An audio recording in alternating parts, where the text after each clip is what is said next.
Hello, everyone. It's good to see you. I hope everybody's doing good. I decided not to be on camera today because this morning, or rather last night, I did something to my back and I had the worst muscle spasms. And I didn't go to work today. So, yeah, I'm just chilling in my jammies, and I didn't feel like being on camera, but I promise next time I will.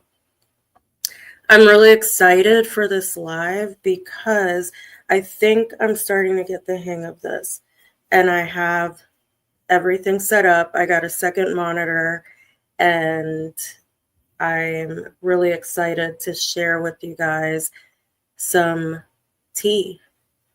So first obviously we're going to finish Wendy's interrogation. And then I have, if you guys remember from the last live, I had those evidence pictures of the safety deposit box. Well, I found through the divorce filings some info on it, like why it was a little relevant, I guess, or maybe why they took photos of it. And then I have evidence photos of inside Dan Markel's home. There's not that many, but there's pictures of inside his home and his car. And I also have the email that Wendi wrote to Jeff. So let's start with that because obviously, she wants to implicate him at this time during her interrogation. So let me go ahead and share that first. It's very short and weird, but that's Wendi. Okay. Let's see. See, I had everything set up and it's being weird for me. Hold on. Okay. So I'll read this. Let me zoom out a little bit. I had to blur their email addresses. Apparently, YouTube doesn't like that. Also, I want to thank Tanika's 2 cents because she provided me with a bunch of emails from Donna and Wendi, and I'm so grateful for that. She's super nice, and I'm hoping to do a collab with her soon. Okay, so it says,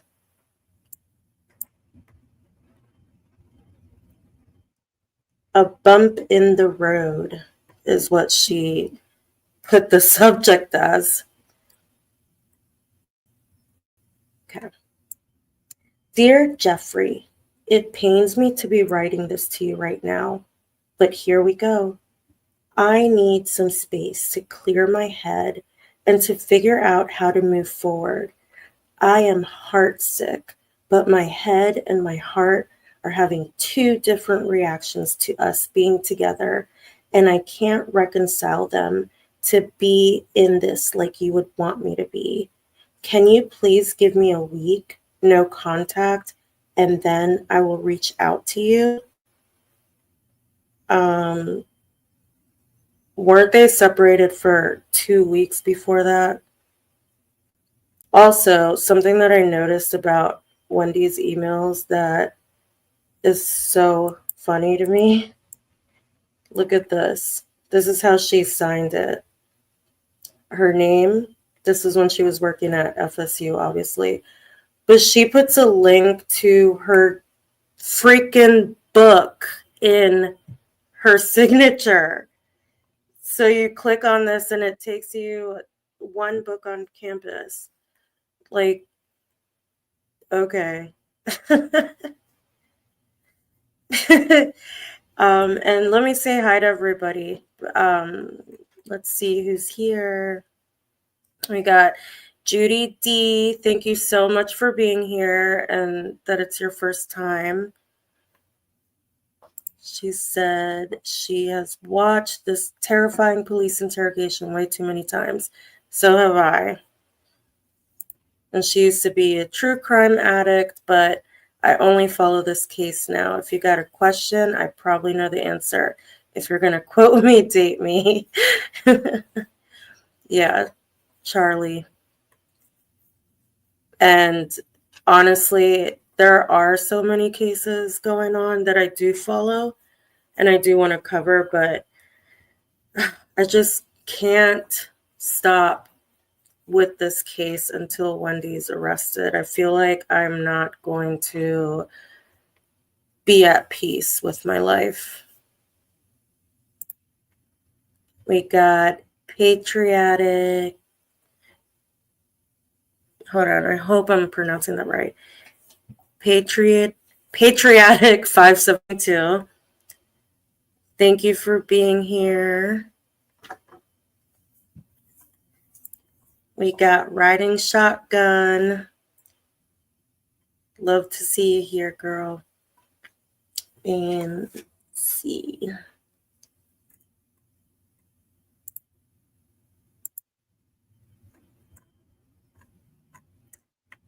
Yep, that's everybody that's here today, guys. I mean, that's commenting, but I'm so excited. All right, so what did you guys think of that email? Oh, yeah, writing shit gun. One time I accidentally wrote writing shit gun, and I felt so bad. Okay, so let's start with Wendy. So the last time where we left off.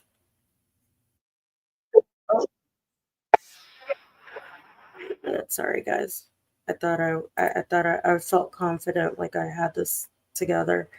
The last time that we left off was when Jane left the station, you know, because she was there babying Wendy and they were having a comedy show.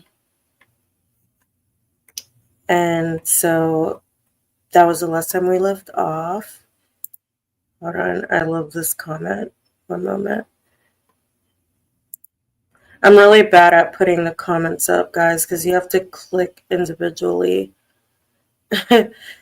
Oh my gosh, Bill, you sound so snotty. It's realistic. That's how I picture her voice in my head. Like it's her mocking voice to me. Hey, Mitzi, stop. If you guys hear a weird sound, my dog is playing with the door stopper. Okay, so let's go here.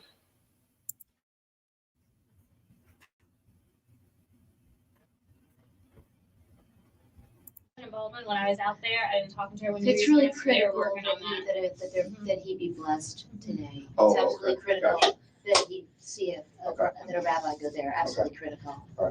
Okay, all right, bye. Thank you for coming. Okay, I am available to you. I'm going now, but you know, Yeah. this is a process, and you're going to move through it.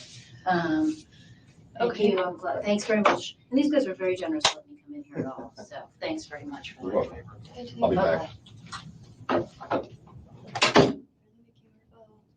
I think he'll just ask you some more questions and they just need to, you know, they don't. And sometimes, you know what, friends and family try to help, but sometimes they can No, it was good that she tell called their it that. side or, yeah, and that was good.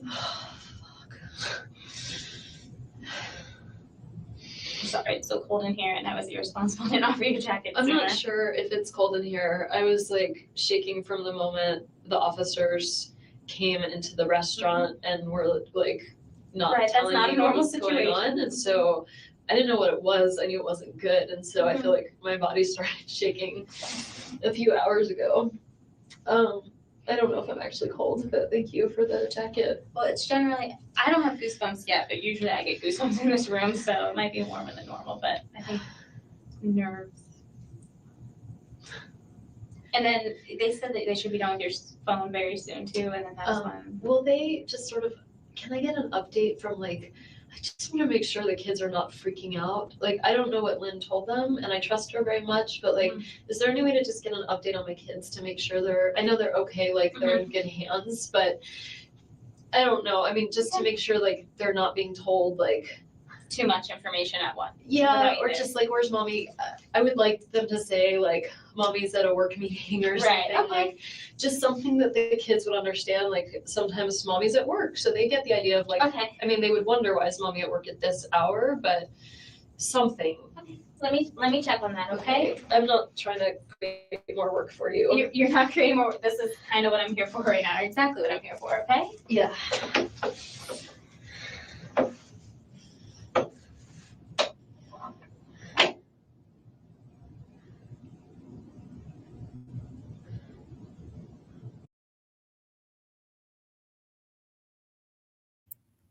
Hi, John Smith. Thanks for being here. So what do you guys think of Wendi, like her performance right now?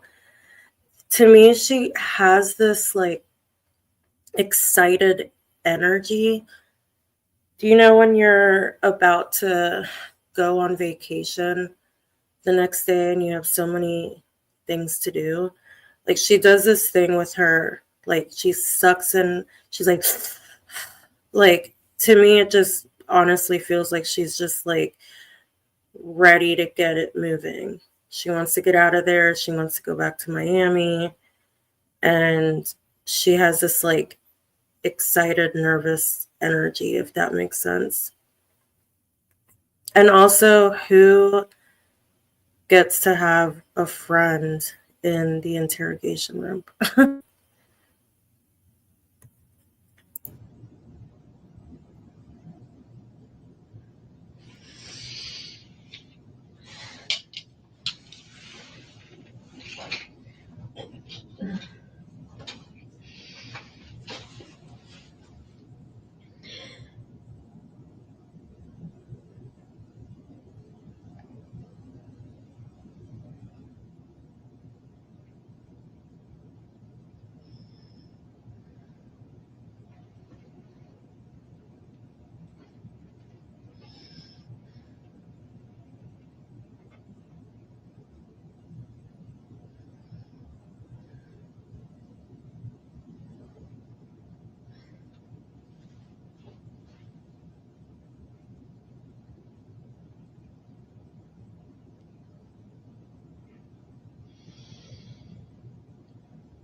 And she knows she's being recorded.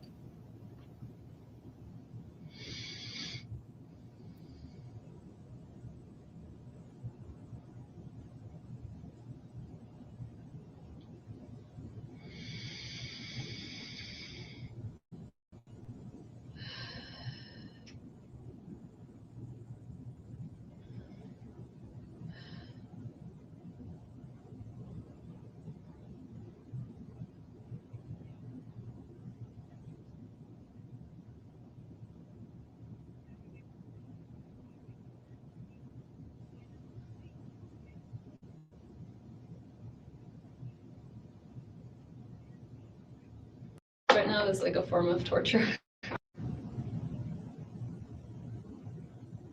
Sorry, I don't know if I can take her open mouth breathing.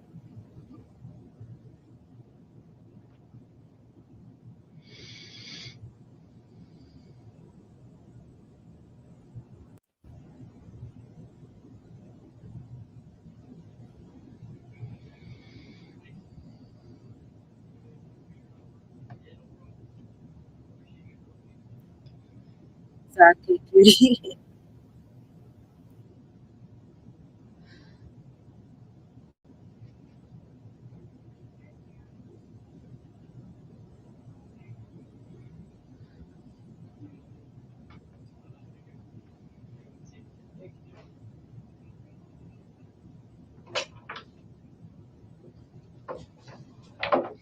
Sitting in this room by myself right now is like a form of torture. I'm sorry. I know. I keep leaving you, and I don't want to. But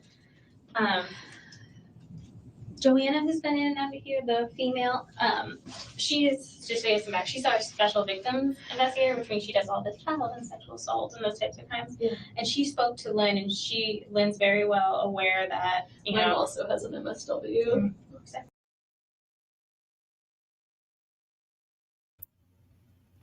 Ew, I'm sorry, but Lynn also has an MSW. Like I just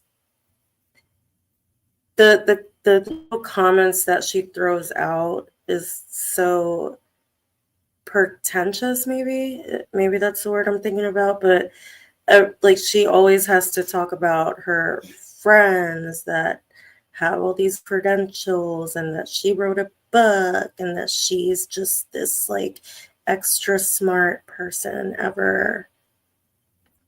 Hi, Jeff Moore and Armand Fence. Thanks for being here. But sorry, that made me roll my eyes like really bad. It seems like sometimes. So very aware that they don't know, what's going on. And that's his cell. I'm going to see it again.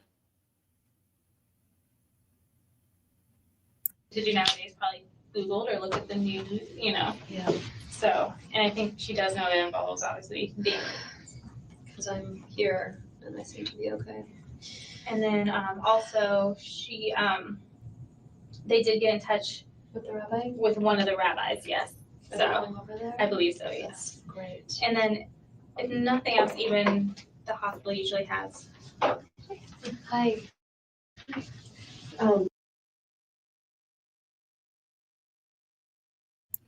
I promise I'm not going to keep pausing this much, but did you guys hear how she said, "That's great"?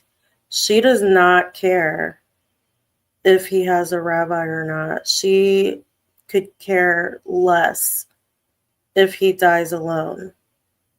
She wasn't trying to rush over there. Like, she's just too much. That's his cell phone number. Okay. I spoke with him, and he's going up there. Good. I spoke with the hospital, and they have already had somebody come by. They have already had a rabbi come by. Really? Because they have I wonder who they chaplains. have. They have chaplains of all different denominations. Like just on call. Mhm. There's not a lot of Jews in town. I don't know, but he is going, Thank God. and that's his cell phone. Okay. I told him you would probably touch base and reach out to him Honestly, whenever. I don't really have a great relationship with him. Okay. So he's not really who I want to talk to right That's now. fine. I just want to make sure he's The giving other Danny. rabbi. Hi, Christina. Thanks for being here. Did you guys hear how she said, "I don't really have a good relationship with him"? It's really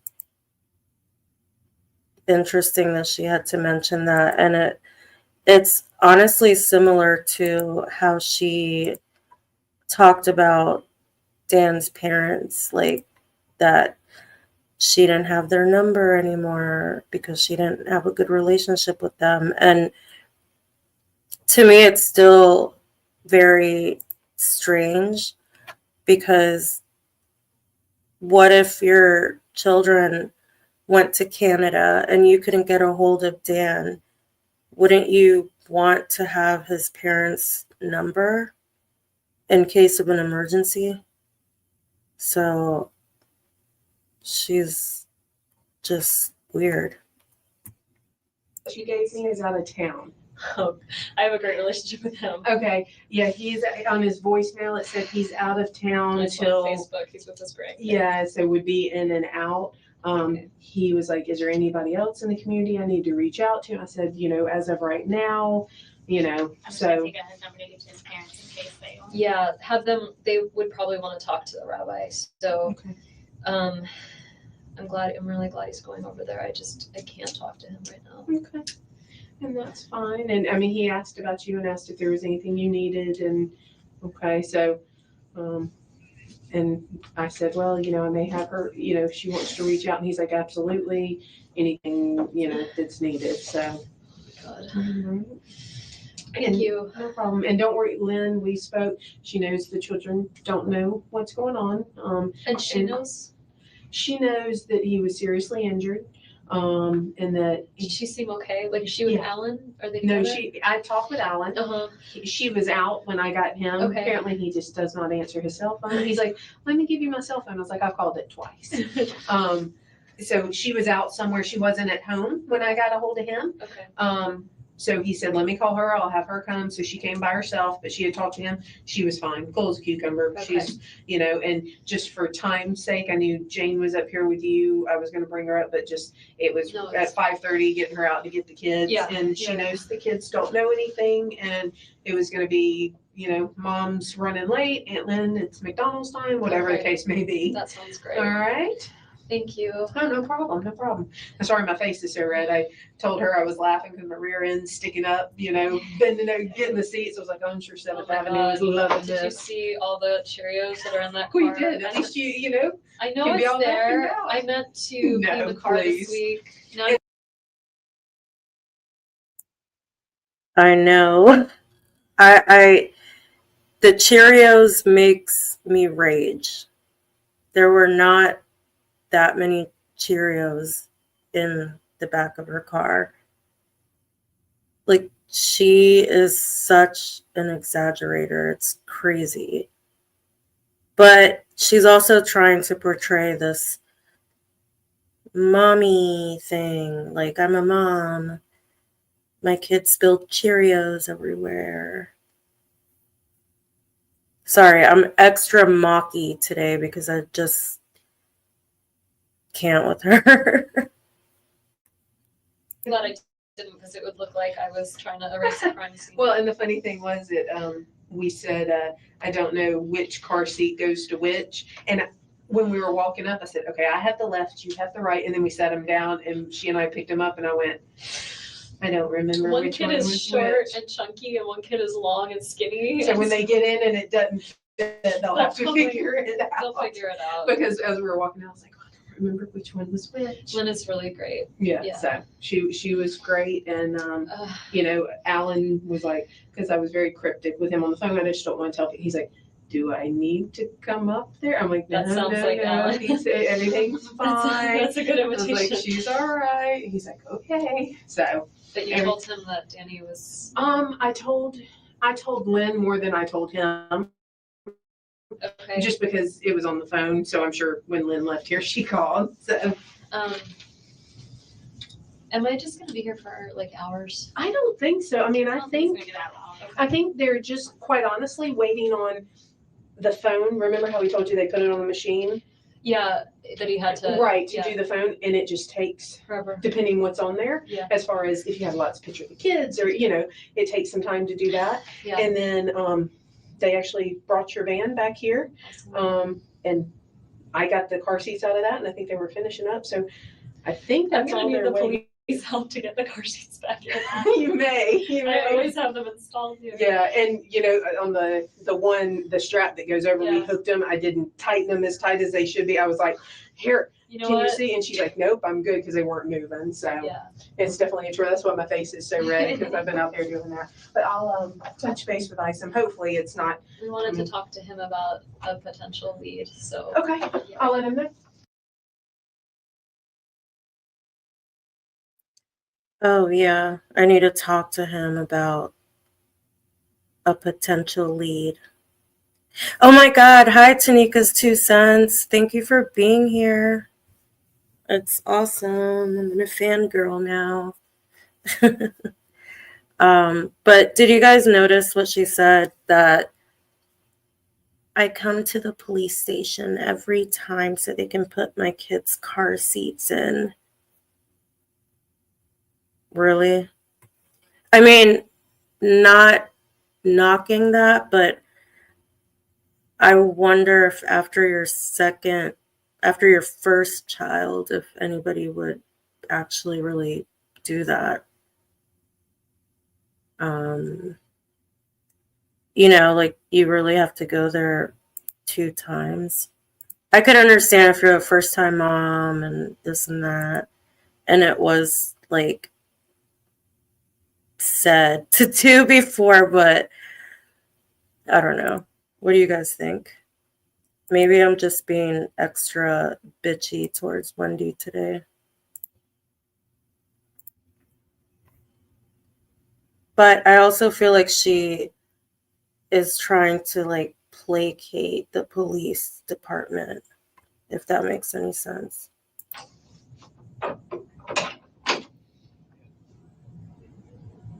Sorry, I know it's a lot of running around and I want to talk to my parents and get them up here. and I told him that, and he said it should be relatively soon that you get your phone back. I don't know. Why not use someone else's phone? No, I don't. Yeah, because you know the number. Let me go ask again and just be like, can she just call Yeah. Do you have a phone, right? the cell phone? If I could borrow it, though.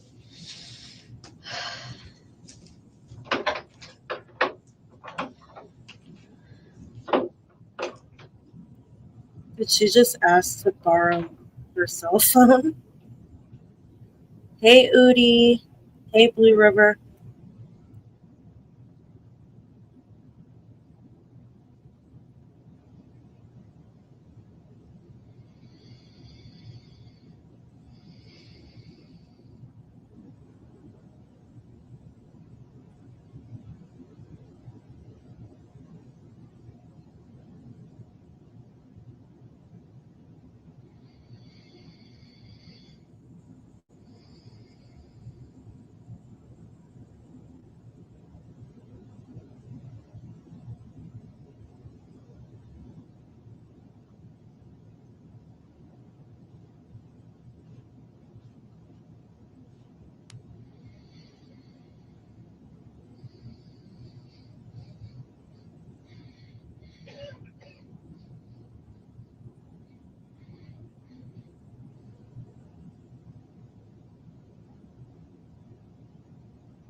Okay, while she is busy mouth breathing, let's go to what I was wanting to show you guys.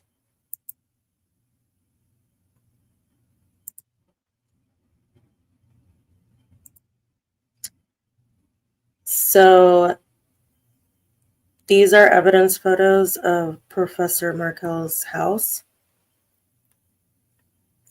Let me make sure. Okay. I'm going to try to zoom in here. So this is one of the photos.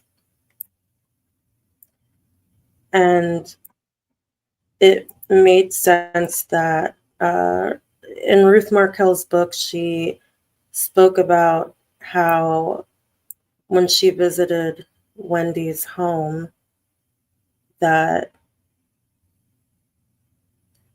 her home was empty. It didn't look like kids lived there. And it was very different compared to Dan's home. Oh.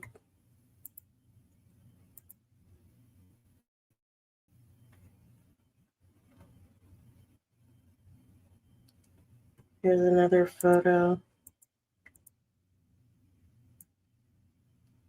And he was basically a single dad at this point. So, I can't judge for his house being like that, because my house is probably the same, I'm not gonna lie.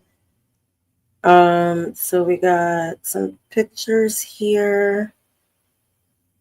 I wonder if this is his niece. And we have a Happy New Year card.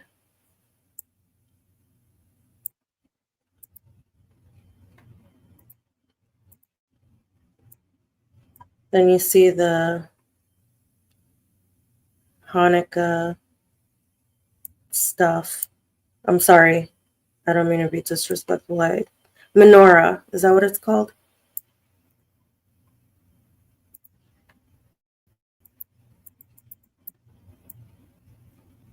That was like the kitchen.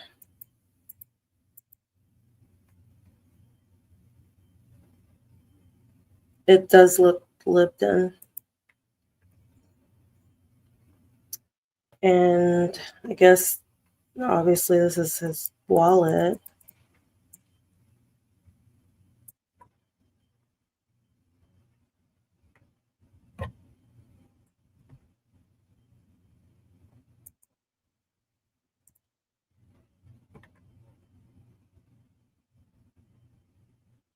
Another picture of his wallet.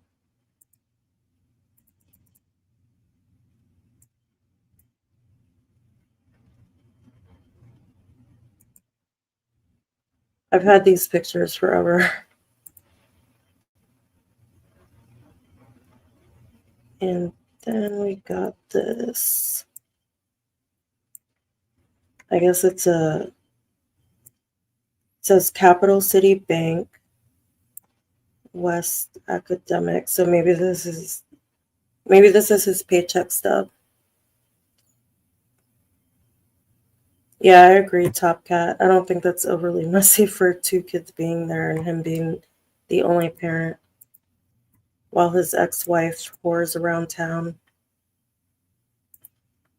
Let's see.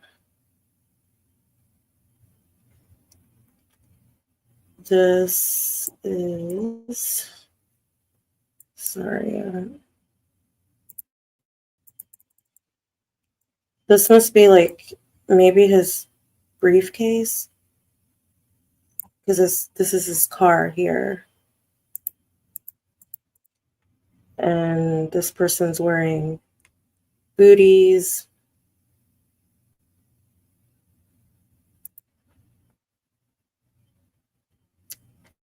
And we've seen these before, like the glasses pictures, which is so sad.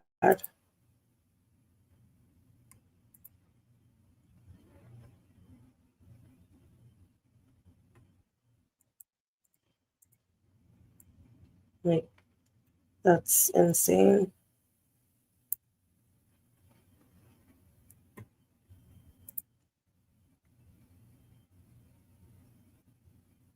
Oh, I think this is the driver's side of the car.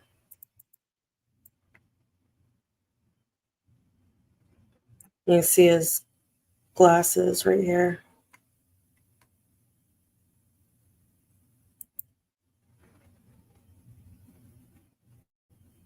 His car.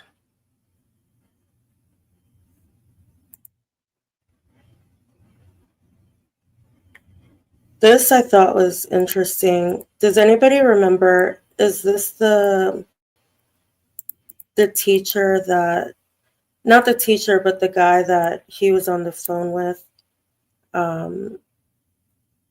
when he got shot? Because I know that he was inquiring about the school, and this says sound engineer, dancer, music researcher, but I don't remember if that was his name.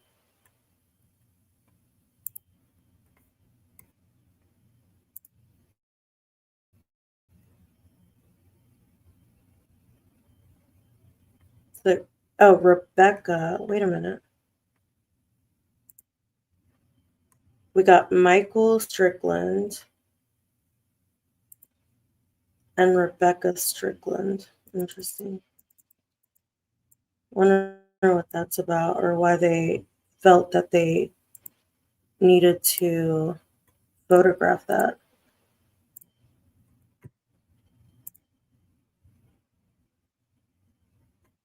Again with the card. Oh, was that the, okay, well, so it fell at the bottom of his car. So I guess maybe they didn't know if it was significant enough to take a photo of. All right, well, that's actually all the photos I have of inside his home. And I'm surprised that they didn't take pictures of the entire house. Maybe they did, but honestly, with FOIA requests, they're really weird and specific. Here's the iPad. Remember when Wendi was talking about the iPad?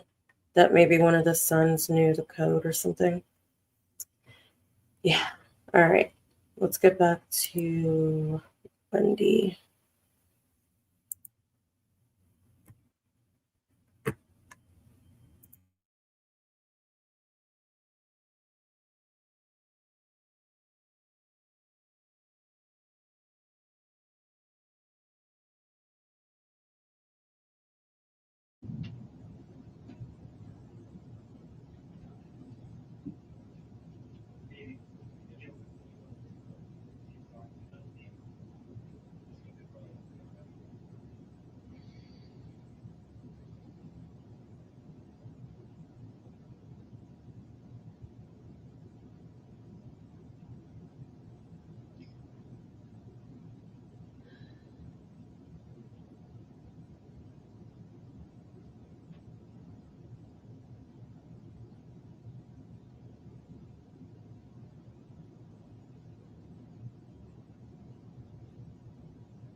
How you doing?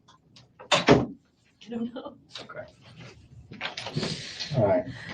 How are you doing? I feel like my head's about to explode. I'm about the same. Okay. Just have to say hello to Rat Tat Tat. Hey, girl. I need to find out this number here, 6,800. That's Danny's number. Wait, 6,800. 202. Christina, I will go back over them again. Just remind me. I'll go back over them later on.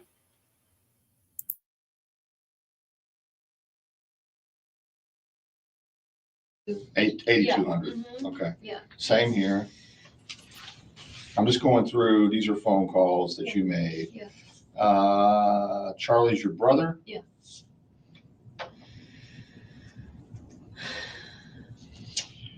No, I didn't call any like weird sex hotlines or anything this morning. That's okay. We've seen that Really before. embarrassing. That's all right. You checked your voicemail yet? Oh, Or no, you why would it checked? be a 305 number? I don't know. Your number, isn't that you? Yeah, that's Cindy? me. Okay, I called this number. Okay, that says voicemail. but- Right. Oh my God. Thank you, Christina, for the super chat. You're awesome. Thank you. Okay, I I guess don't know that's what that means, but I'm just basically going over this with you to see if you can clear up anything. And of course, this is Charlie, your brother, your brother. Michelle Turner. a friend of mine who lives in Colorado. Renee. Renee's the one that used to be the victim advocate. Renee is a very close friend of mine that is interviewing at FSU today for a position and leaving at 7:30. And if there was ever a woman I would really like to get a hug from, it's Renee, but I don't want to bother her on her. Rita Hinden. That's the mother of my friend Tova Nugget. So it must be like a family plan under her mom's name for some reason. But So you called the my friend. friend Tova was returning her message. TOBA. TOVA, Tova. Okay. Emily Benfer. I didn't talk to her. I sent her a text. Okay, I see it. Just sent her I just sent her a gift for her baby, and she was texting me to thank me. Here, we're going to talk about Jeff here in a minute. Yeah. Sorry. It looked like part of the ceiling just fell off. I know, I was worried about that too. That one's Right? before, but maybe it was some others. Oh, I really can't. I guess I need to hold on to this in case Danny needs Just it. have in case, yeah. I just, And I took it down too, so when I get in contact. What is she talking about? What did she say? That the ceiling fell down? Does anybody know what she was just talking about?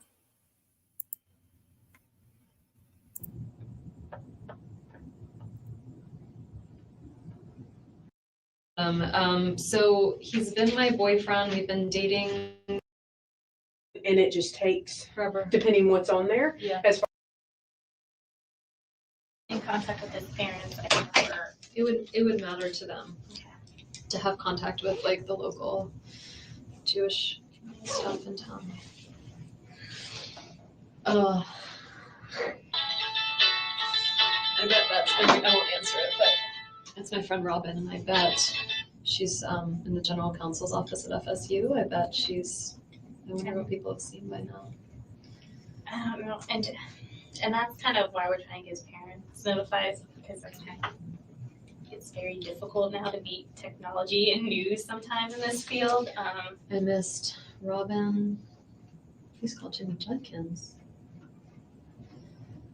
That's my attorney. Should I call him?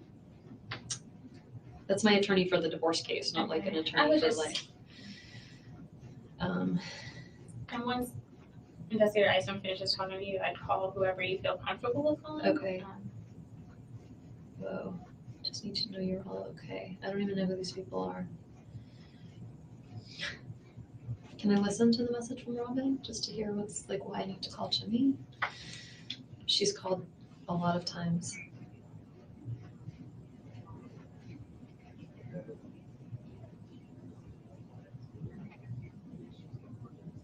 God, I wonder what she knows. Hi, Leslie B. Thanks for being here.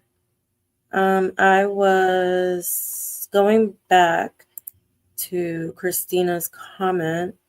I do have the photos from Truscott. I can show them again. Was somebody asking for them? Sorry if I missed that in the chat. But it is interesting to see where the crime scene tape was, that it was there. The photos that I have, it's a different angle than what maybe has been shown in court. And it's like there's an angle from Mr. Geiger's house, and then it shows just how close she was to the damn crime scene tape. So if you guys do want to see that, let me know in the chat. Let's try the.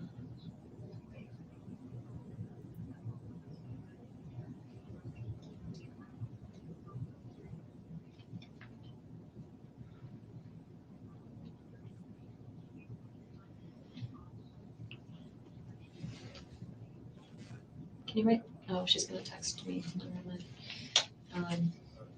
It's weird. So why would Jimmy need to talk to me? He's my lawyer for the divorce case.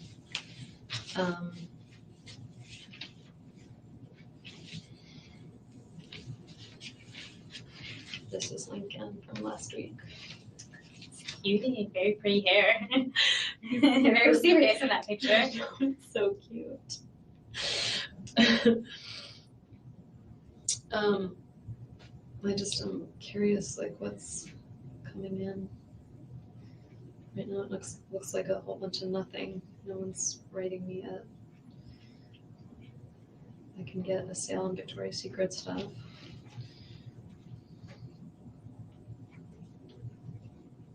Governor Rick Scott has things going on.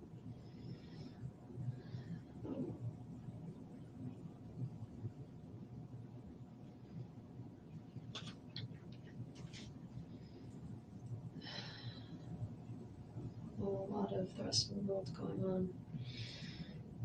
And so I don't forget, because sometimes I tend to do that when you're ready to get out of here. Yeah. What's your phone number? 954-803-0079.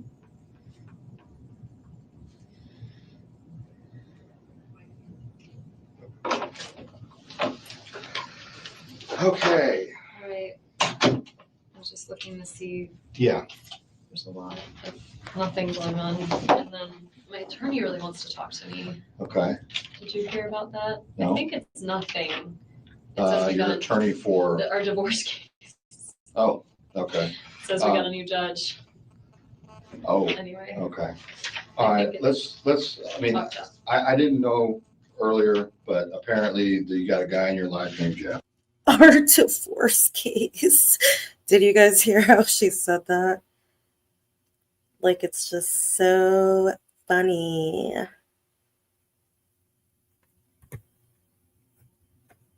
Like, it's so ironic that her divorce attorney is calling her right now while he's dying. Sorry, y'all, I'm on another level tonight. I just can't. I really am sick of her, and I'm sick of her not being arrested. So I might, like, I'm being extra. Yeah. Okay, tell me about Jeff. I'm sorry, I wasn't trying to hide anything. No, I know you weren't. I just didn't think to tell you about him. So he's been my boyfriend. We've been dating since end of October. Jane actually set us up, which is why Jane thought of him first. And Jane and I had a long talk earlier this week. We went on a walk together and talked about, I wasn't really sure I wanted to continue dating him. We had like a fight at the end of June and it was weird. And then I went away for 2 weeks and just got back. And I asked him to just no contact for a week just so I could kind of figure out whether I wanted to be with him or not. When did you ask him that? Monday night after yoga. I sent him an email Monday night. Yours or his yoga or both? I don't know what that means. I went to a yoga Who class. went to yoga, together or? Like together. Okay, Some guys like yoga. I'm not judging, I'm just asking. I go to yoga, or I And used Jeff to, goes too? and he would go with me sometimes. So Monday night after yoga, I sent him this past Monday. this Monday, Okay. yes, July 14th. Okay. I just sent him an email and said, you know, my heart is really heavy and I'm having trouble figuring out what to do. It'd be a lot easier if I just like didn't have any contact from you for 1 week and then we'll kind of figure out where to go from there. And so I haven't had any contact from him. Is that what she actually said, that her heart is heavy? Let's go back to that email because I showed it at the beginning of the stream.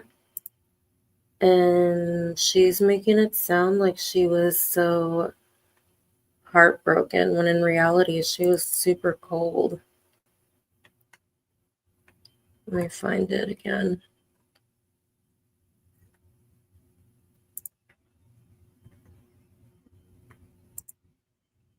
One second. Here it is. Let's see. What did she say? And for the people who weren't here earlier, I had to like jumble these up. Subject, a bump in the road. And for those of you that are new to the case, she was in Miami 2 weeks prior to this already. So she's asking him for a break when she literally comes back to town, and she's already had a break with him. Dear Jeffrey, it pains me to be writing this to you right now, but here we go.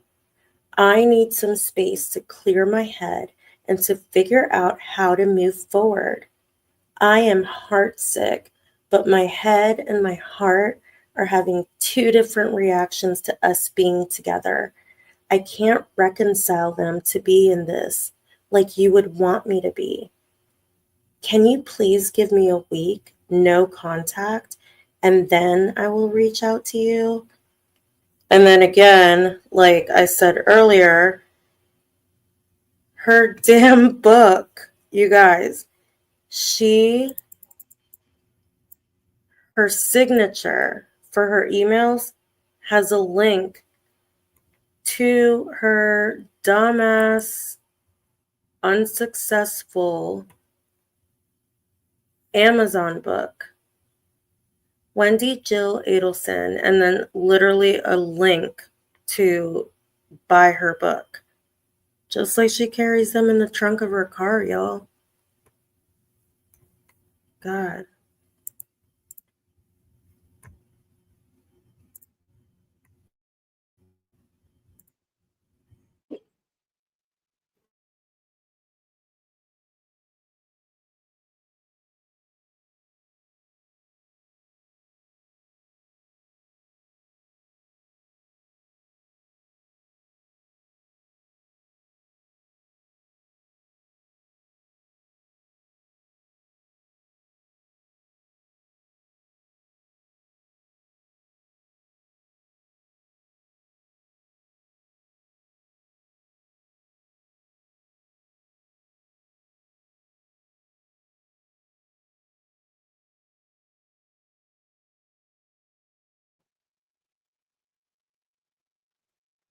Wait, Taterbug.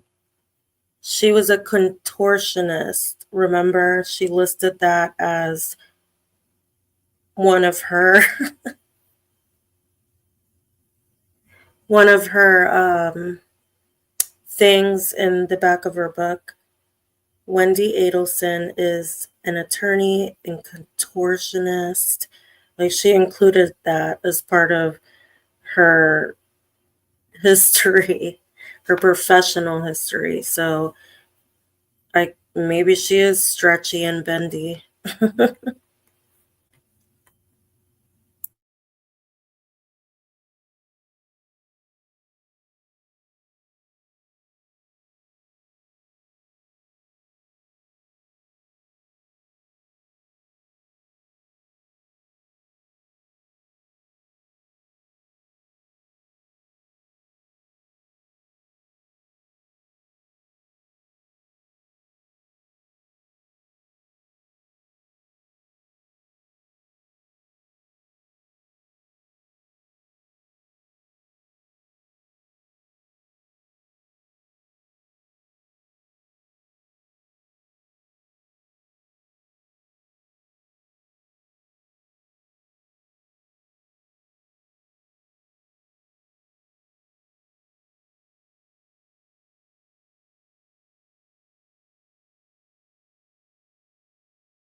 Wait, you guys can't hear the sound?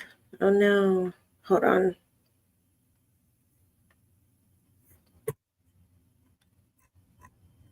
Ah,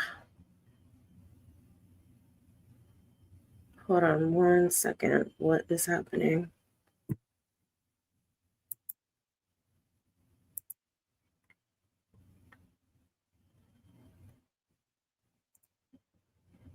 One minute. Sorry, guys.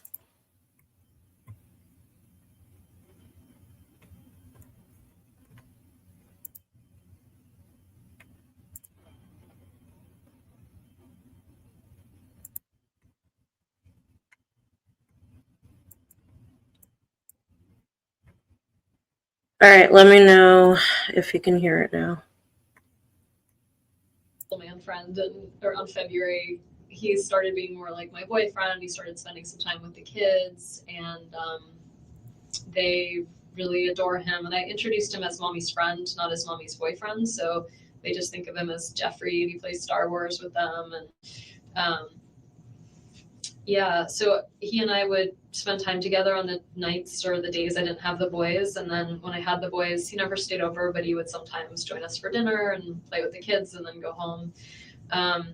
And things actually worked great, and I was very happy. And then we went to Gainesville together. He's a social work professor at FSU, and he was teaching a class at Gainesville. And so I didn't have the boys that weekend. I went with him to work on some writing, and we had a great weekend until Saturday night. We went out to dinner. We came home, and he just like was convinced that I'd been cheating on him for months, and like had kept track of it, and was just absolutely convinced that I was cheating on him. And I kept telling him I wasn't, and he just was, I felt like, not very trusting.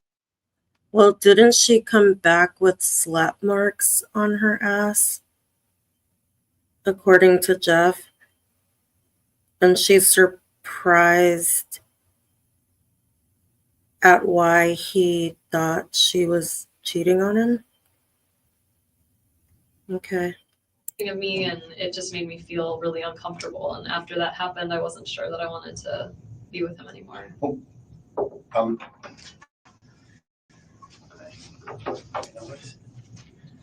wondering what brought this on, the whole not trusting thing. I mean, I'd been dating someone else in the fall, and so he had asked me, did you see someone else in the fall? Kind of once things were good with us, maybe around April, and I said I did, and I told him about it, and he felt like, I don't know, he was jealous of him, and he was like, I don't want you to see him. And the guy I was dating was leaving town. And so I said, well, I want to, go get coffee with him before I leave town. And he said, like, I really, I don't want you to do that. And we had an argument about it, and I went and had coffee with him anyway. And we ended up at the same coffee shop at the same time and saw us having coffee and got really angry. But When was that? that was May.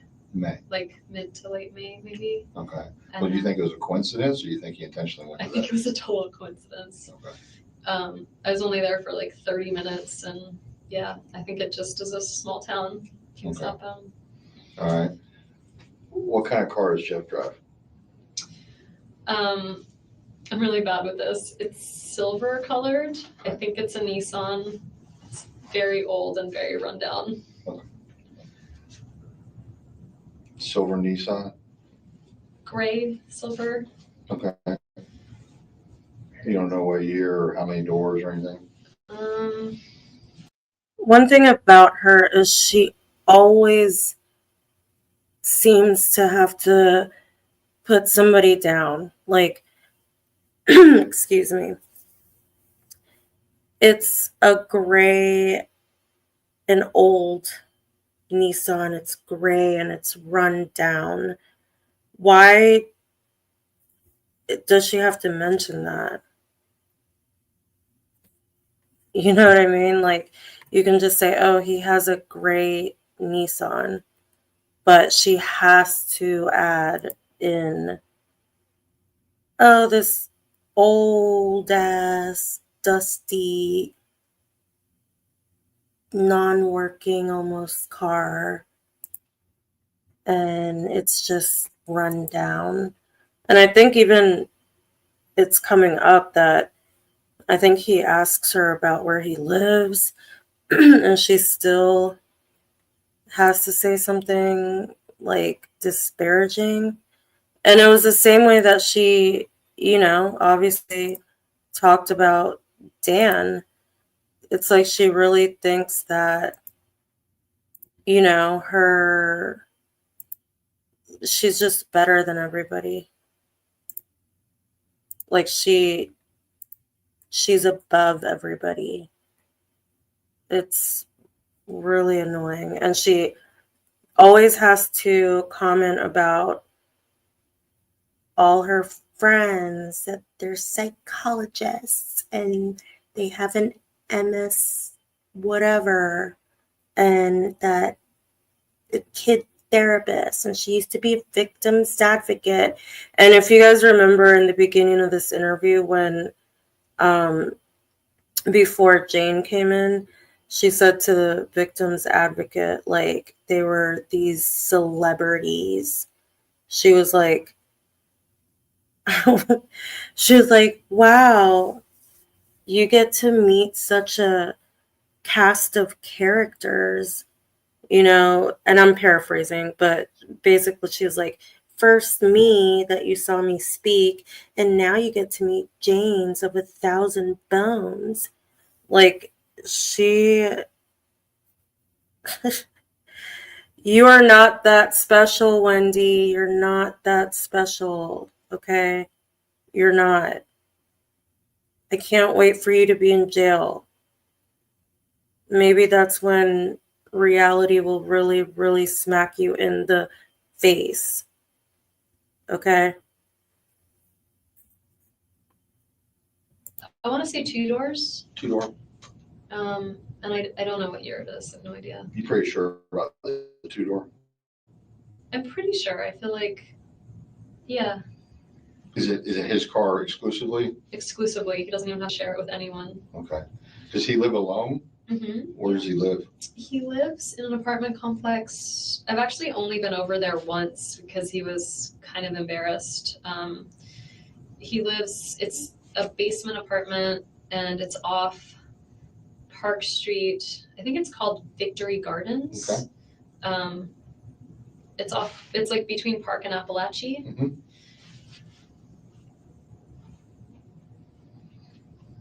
It's off Victory Garden. You don't know the name of the complex? I thought that's the name of it. Is Victory Gardens a road? Victory Garden's a road, yeah. I thought that was the name of the apartment. That's right. complex. That's right. Is it closer to Park Avenue, or is it closer to, or is it halfway down? It's if you turn left, if you're on Park and you're heading towards downtown, if you turn left, it's on your right. Okay.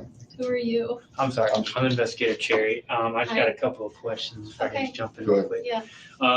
Obviously, we asked earlier about Danny's passcodes to his phone and his iPad and all his stuff. Yeah.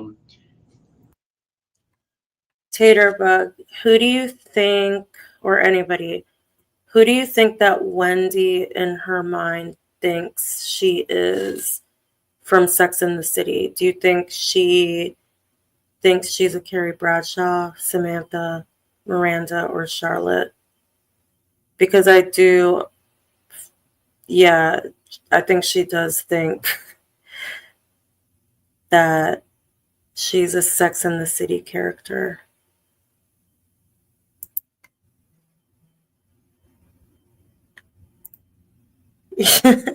She thinks she's Samantha, probably. Okay. I can tell you one that he used to have back in the day. Yeah, let me have that one. God, it's the only one I can think of though. It's okay. I know a passcode used to be Mera Gleam 1. It was MERAGLIM 1. I'm sorry, M-E. E is an elephant. Mera RAGLIM. I agree, Christina. She really thinks she's a Carrie, but she'll never be a Carrie. Or any of them, to be honest. Mera Gleam 1. One. But this is like, A while ago. it's wild. I got that. Well, here's the thing. I got 3 kids, and we've downloaded a lot of games on our phones and our iPad and everything, and the little buggers will try to know the passcode. Now, Danny seemed very involved with his children. Yeah. I got that sense as soon as I stepped in the house. Is there any chance that the kids Maybe may they know? know the iPad code. They might. All right, when we get a chance, can we just double check and see that? Because that might help us out. Can I ask them rather than you? I just think Oh, no. No, you're gonna be the No, one yeah, I want you to ask them. absolutely. They know. I don't have an iPad, but my parents do, and they know like what's the secret code. So they would know if Abba had a secret. That's what they call Danny. They call him Abba. They would know if Abba had a secret code. What's the secret code? Right. So I can ask them in a way that. And so the iPad and a phone, if they know. Does his Let me phone give have you a the- passcode? Do you have his phone? Yeah. Let's get it, here's the kid's date of birth. I was thinking maybe that. I mean, I don't know. Usually people use like dogs. We don't have a dog. He didn't have a dog growing up. Yeah. Well, the texture tone. If he didn't have a dog, then why would you suggest a dog?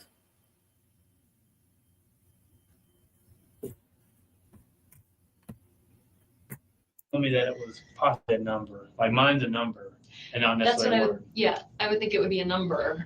So I was thinking maybe birthdays and whatnot. Yeah. The So one son's birthday is July 29, 2009. Which one's that? That's, Benjamin. That's Ben. and then the other ones is October 13th, 2013. No, 2012. I'm sorry, 2010. 2010. You were wrong. You were right. I know. That's Lincoln. I was there for it. You were there. Yeah. Okay.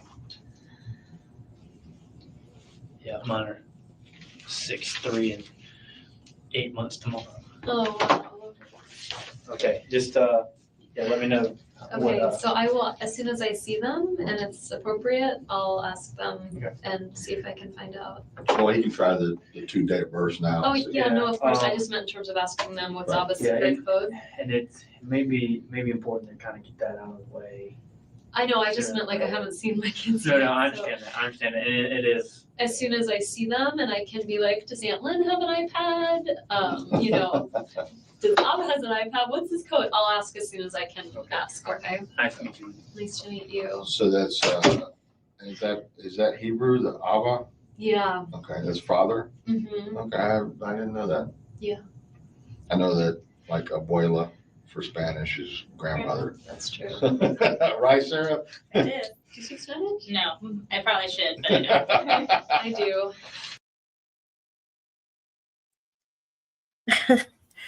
For those of you that have been around me and on this journey with me following this case in other channels, you know this part triggers me.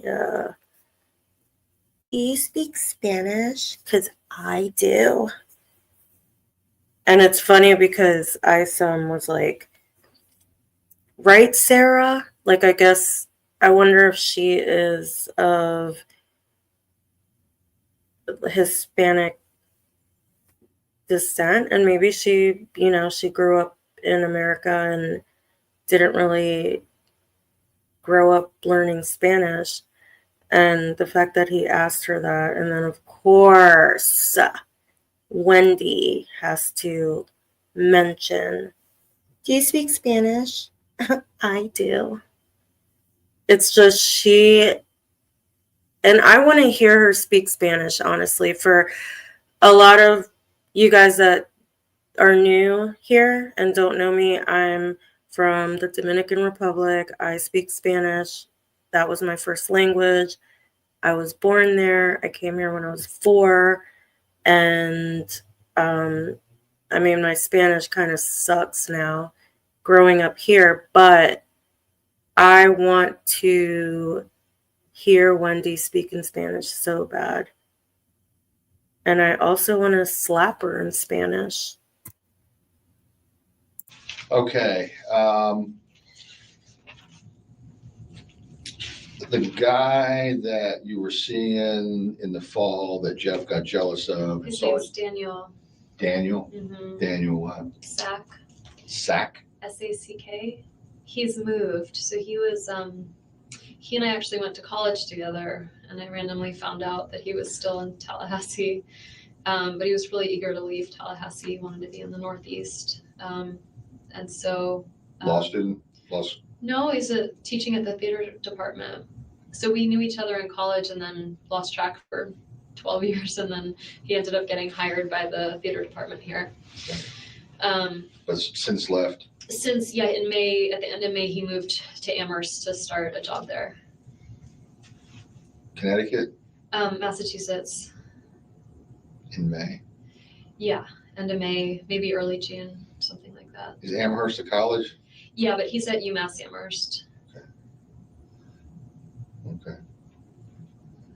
My stomach really hurts. Do you need to eat? No, I don't know that I'm gonna eat for a long time. Okay. Do Good you need thing I something? had that You got water. last lunch. And you saw him briefly at the same time you were seeing Jeff? In the fall, yeah. I had actually never dated two people at once before, but I wasn't exclusive with either one. Right. So I dated them both until until I realized like Daniel just was gonna leave, and I thought Jeff had potential, so. But let's get back to this Saturday. I guess this was this past Saturday that he got mad about. When he got mad, it was June 28th. It was before I left Okay. for Miami with the boys. Okay. So,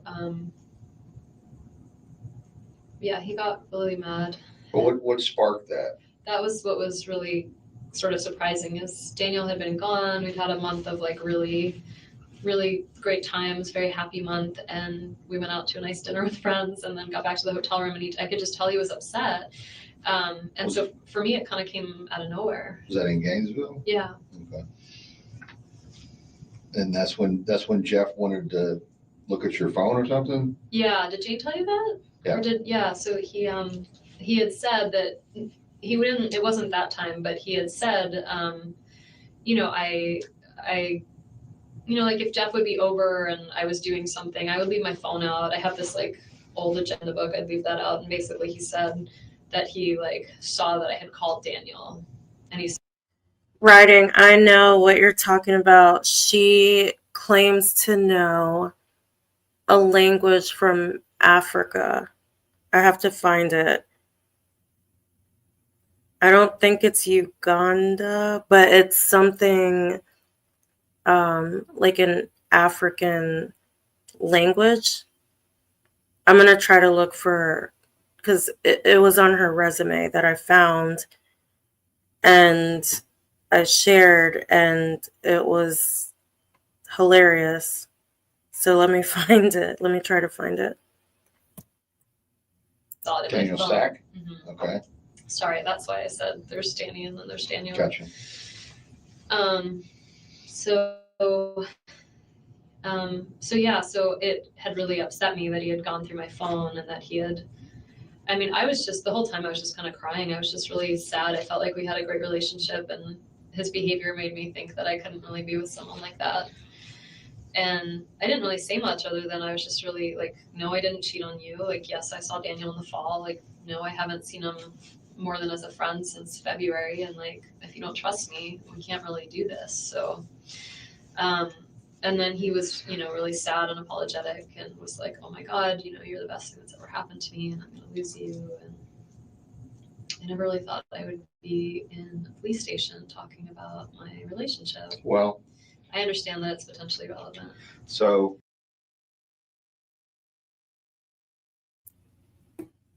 I found it.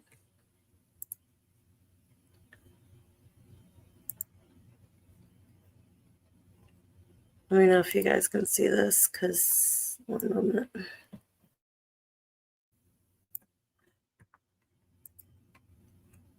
Why doesn't it zoom in?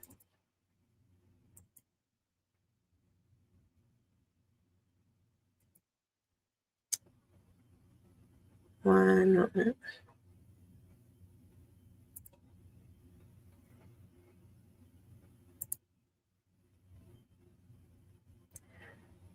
Oh, she does claim to speak Portuguese too. Let's see.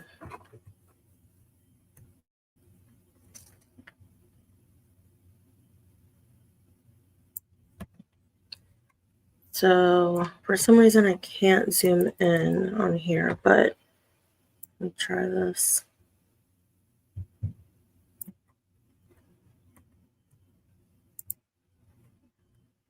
So she claims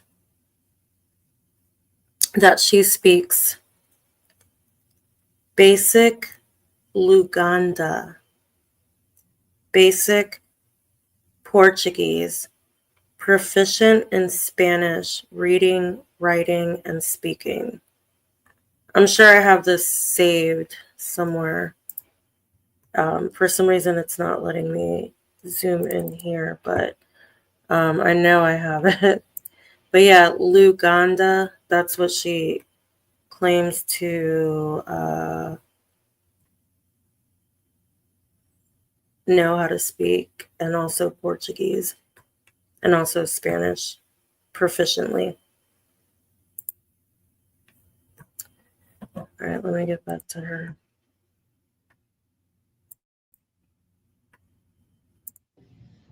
This was on the 28th of June in Gainesville. Yeah, so we drove back that Sunday morning, and I cried the whole way. We drove back to the house, and I told them, like, my parents don't believe that I can drive the boys down to South Florida by myself, so they like to drive up and help me drive down with them. So my folks were coming up that Sunday. So Jeff left, I had a couple of hours, my parents came up, and then Monday morning I went and picked up the kids, and that was the weekend that Amy was visiting, Danny's girlfriend. Okay. So that was my first time meeting Amy. So I went to our former house, and I was really, anxious to meet Amy, and kind of sad about 620. Sad about the whole thing. And so my dad was like, well, I'll stand with you. So my dad stood next to me on the doorbell, and Amy was perfectly lovely. And I picked up the kids, and they seemed really happy, and got in the car and said goodbye. Okay. That was Monday. Yeah. And then I was in Coral Springs or Miami with my folks, and my brother and my other brother came down. It was my dad's 70th birthday on July 5th. So we had a party for him, and I had Skype contact with Danny and the boys. And so after we left the next day, he flew up to New York and was in New York that whole time. who? Danny. Okay. So Amy went back, and the next day Danny went back to join her. And so he was in New York the whole time I was in.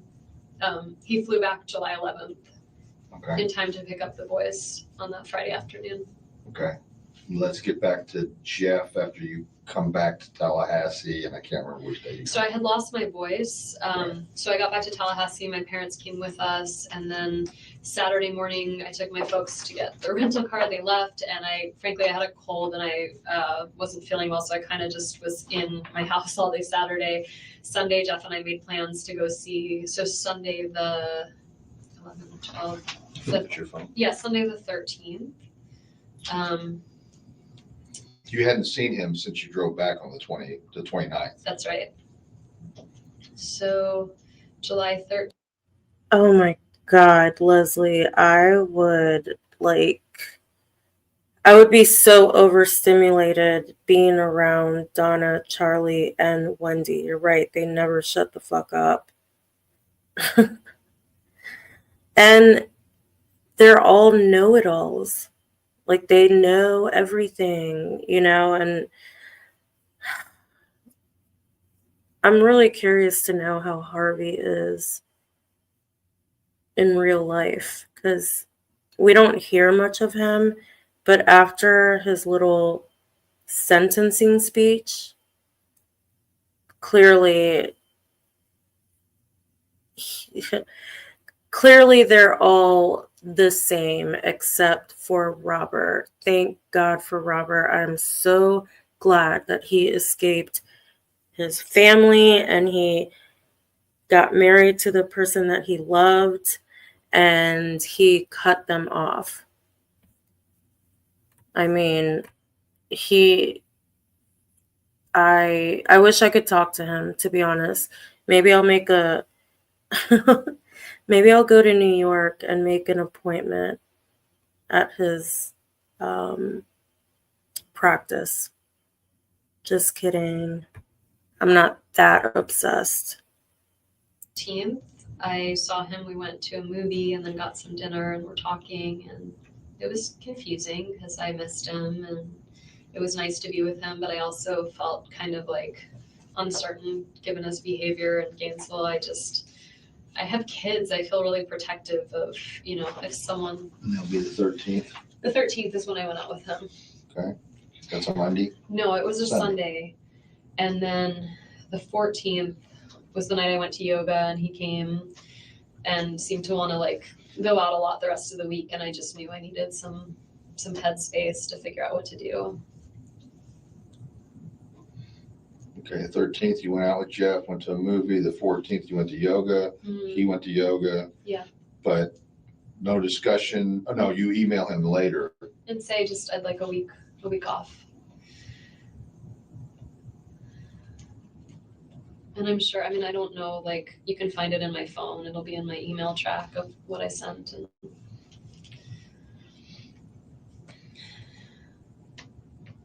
And then basically to Jeff saying, I want some time. I just He need a little doesn't space. respond, but he brings up gifts on the Tuesday. Yeah, But you'd had no contact since the yoga on Monday night. none.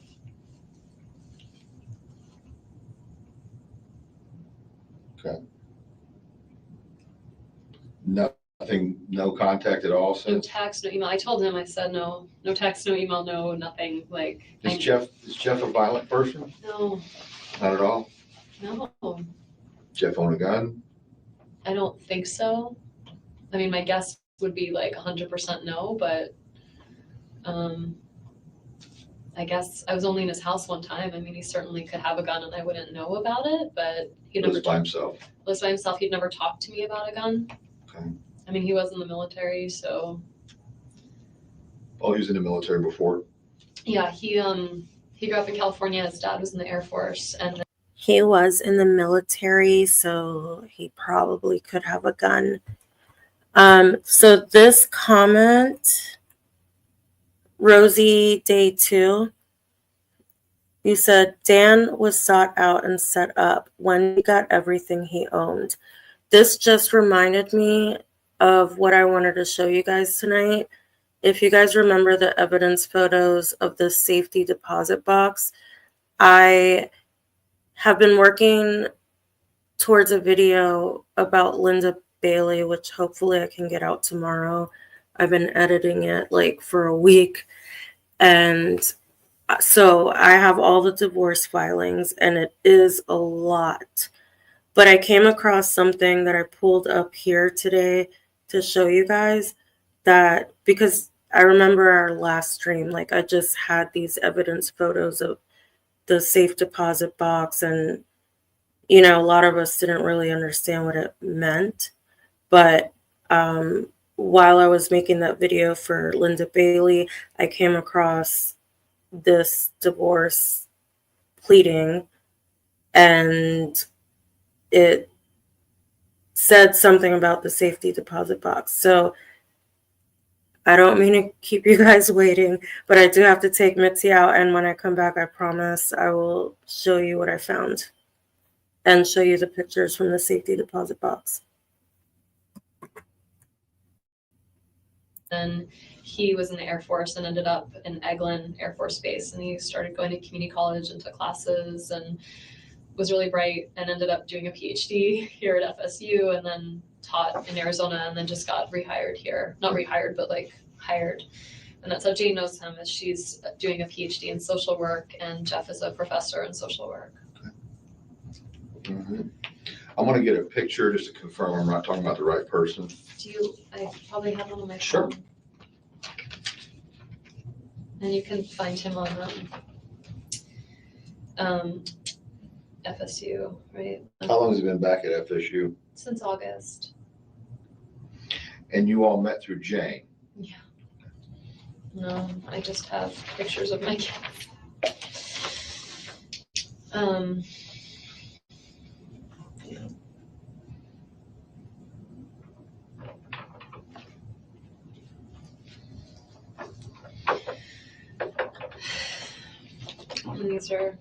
this is from my dad's 70th birthday. That's my mom and dad and my boys and me. Wow. They're super cute. Very nice.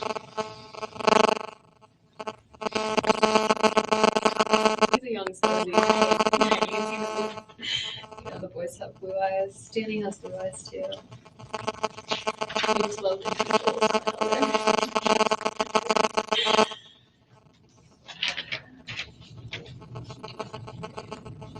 The bugs are definitely coming in.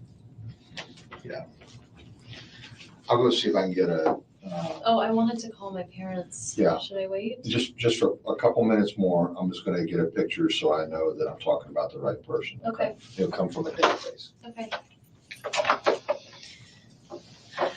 I can listen to messages. Okay. I wanna When he see came in here, he yelled my direction.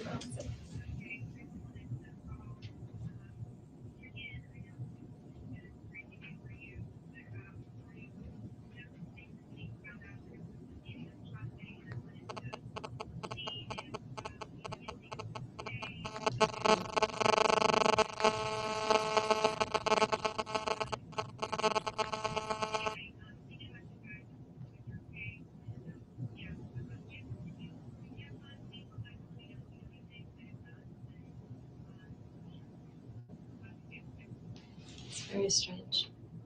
Well, not strange. It's And unfortunately, you're probably going to be getting so many inundated. calls. So Tracy Cohen was like this woman that I was really, really good friends with, and she and her husband live on Trescott down the street. Okay. And they've got 2 little girls. And she was she's the one person that it just really hurt my feelings that after the divorce, I felt like she kind of took Danny's side. I wonder who the call is in Park City, Utah. Oh, I've got a message from them. Anyway, so she was calling because she's like, she heard that she's on Trescott. She said, oh, you heard it, I guess. She said the shooting was, she heard that it was Danny and she called the hospital and they won't give her any information. And so she wanted to find out. But I wonder, like, Tracy's husband, Jeremy, is a friend of Danny's. I probably should tell them that. I'm sorry, Sorry. Sorry, there's just a lot of people, and because I don't know, it makes it difficult sometimes. Tracy's husband, Jeremy. Okay, and Tracy's the person that you were just telling me about, Yeah, correct? that I just felt It was kind sad. of felt a little bit hurt when. Her husband, Jeremy, Mhm. is friendly with Danny. Mhm. She lives on Trescott, and I'm just thinking Jeremy might be a good person to know about what's going on. I don't know if there's a good person to know. Like, What I would say, because we're still trying to work on getting his parents notified, so do that just first. kind of, and what I'll do is, if you leave there before I have confirmations, before I get to talk to his parents, I got your number, I'll call you Okay. as soon as, they know. And obviously it's, unfortunately, like, things like this do get around, and it's sometimes for your benefit too, because you're gonna start getting I'm like inundated, right? And sometimes my suggestion is, if you're comfortable with it, like, have someone else man your phone or something like that, I want to see this. I now have 2 You can messages sit from the Utah.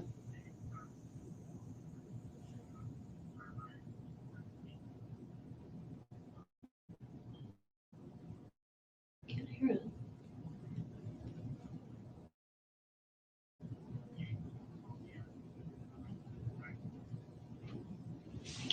I can only hear like barely any. Oh God.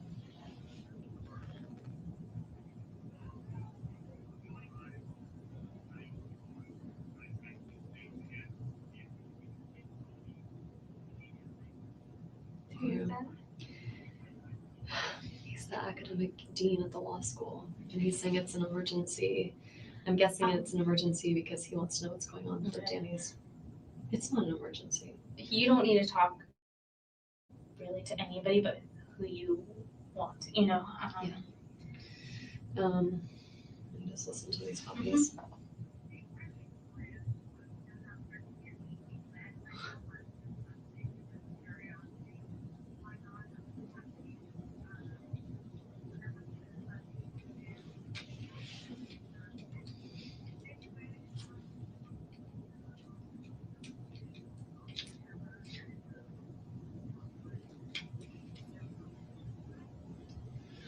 Lynn called not knowing anything at 4:47 just to chat. And that might have been before they got in touch with her. Oh, I'm sure. Yeah. But like at a little before 5, she was just calling to shoot the shit. Mhm.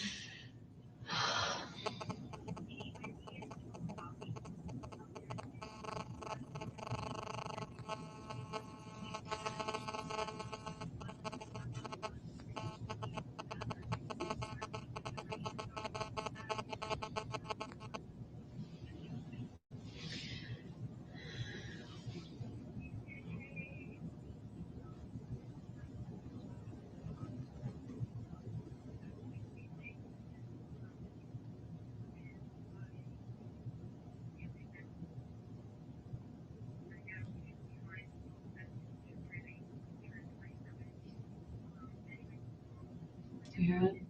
I'm kind of here.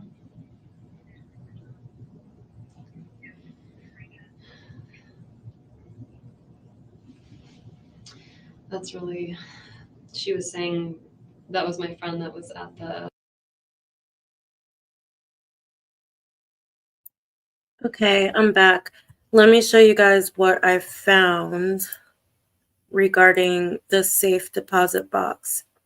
Because I remember the last time I showed you guys these pictures, we were wondering, like, what does this have to do with anything? Let me go through the comments really quick.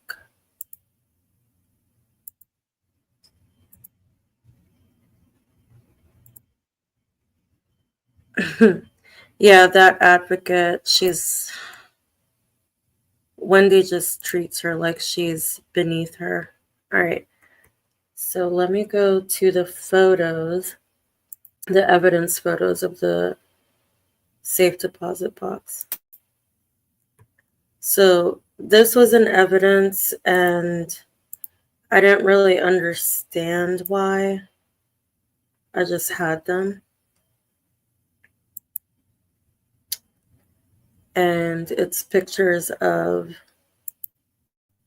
Wendi and Dan's safe deposit box. And I guess, you know, what was left in there.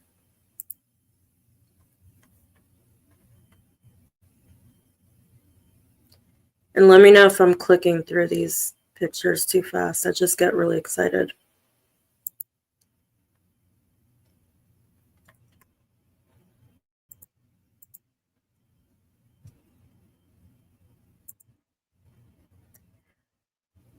I don't know if this was inside the safety deposit box, but it's a thumb drive of the University of Miami School of Law, but it was in the same photo of the safety deposit box file. So when I got these evidence photos, this was a part of it.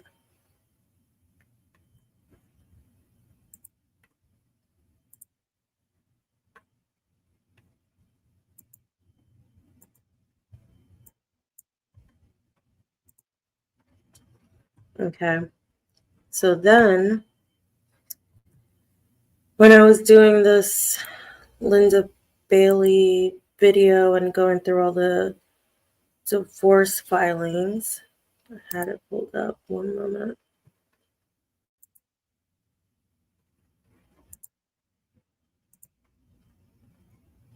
Give me 1 second, guys. Let me find it again.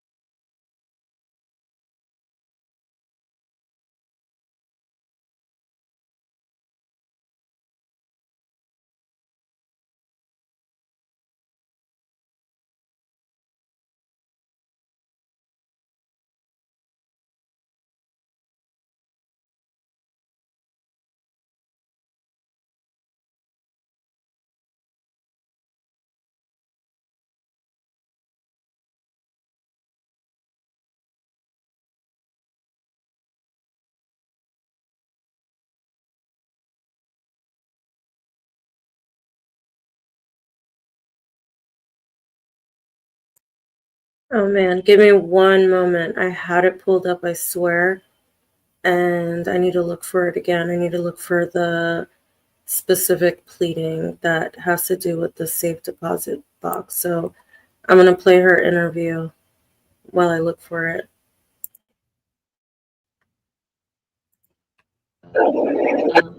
Lunch. She said I have feelings behind all of this. She meant like she thought it was Danny's fault that I was there. Excuse me. Hi. Hey, his parents, do I know whether they have any medical issues? Oh God.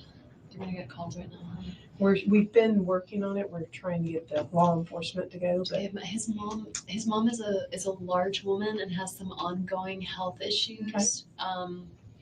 I think they're both actually. I mean, they're turning 70 this Sure. year, so Okay. oh my God, you don't have a number for his sister, do you? let me see. I might actually. I've recently went through my phone and deleted stuff I wasn't Right. using, but let me see if I have Shelly. I don't have Shelly. And it's Shelley Markel. Markel. Markel. Is it SHELL? Y. Just Y. I think I have Phil. Okay. I do. I have Phil's. Okay. Because we tried Ruth's number and she didn't answer. So a lot of times they have a place up north that they go to on the weekends.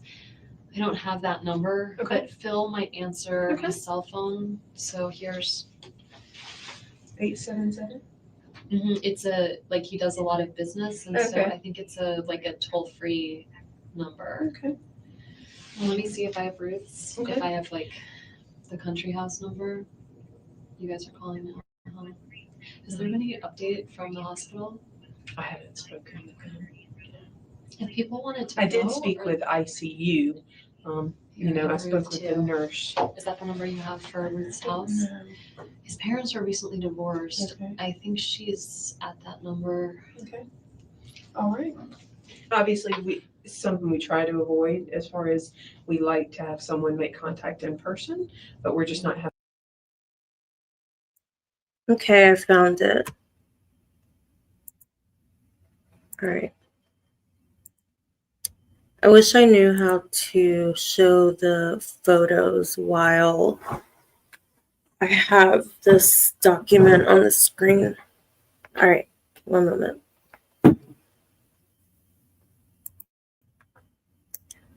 So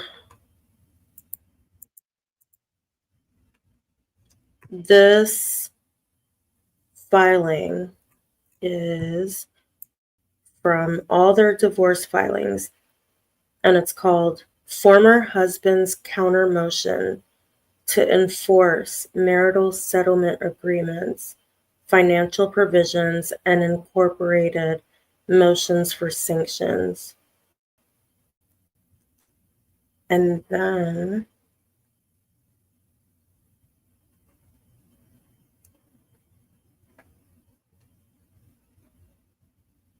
one minute.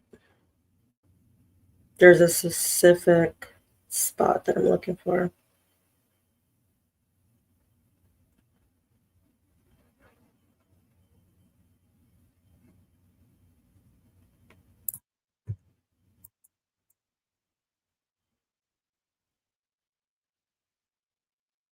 I think it's here. Okay. Let's see if I can zoom in more. Former wife fraudulently induce the financial aspects of the marital settlement agreement. Former husband relied on former wife's deposition statement that she would return family heirlooms to family members. As alluded to above, former wife fraudulently induced the settlement between the parties regarding financial and property division by her sworn statements at her deposition in June 2013.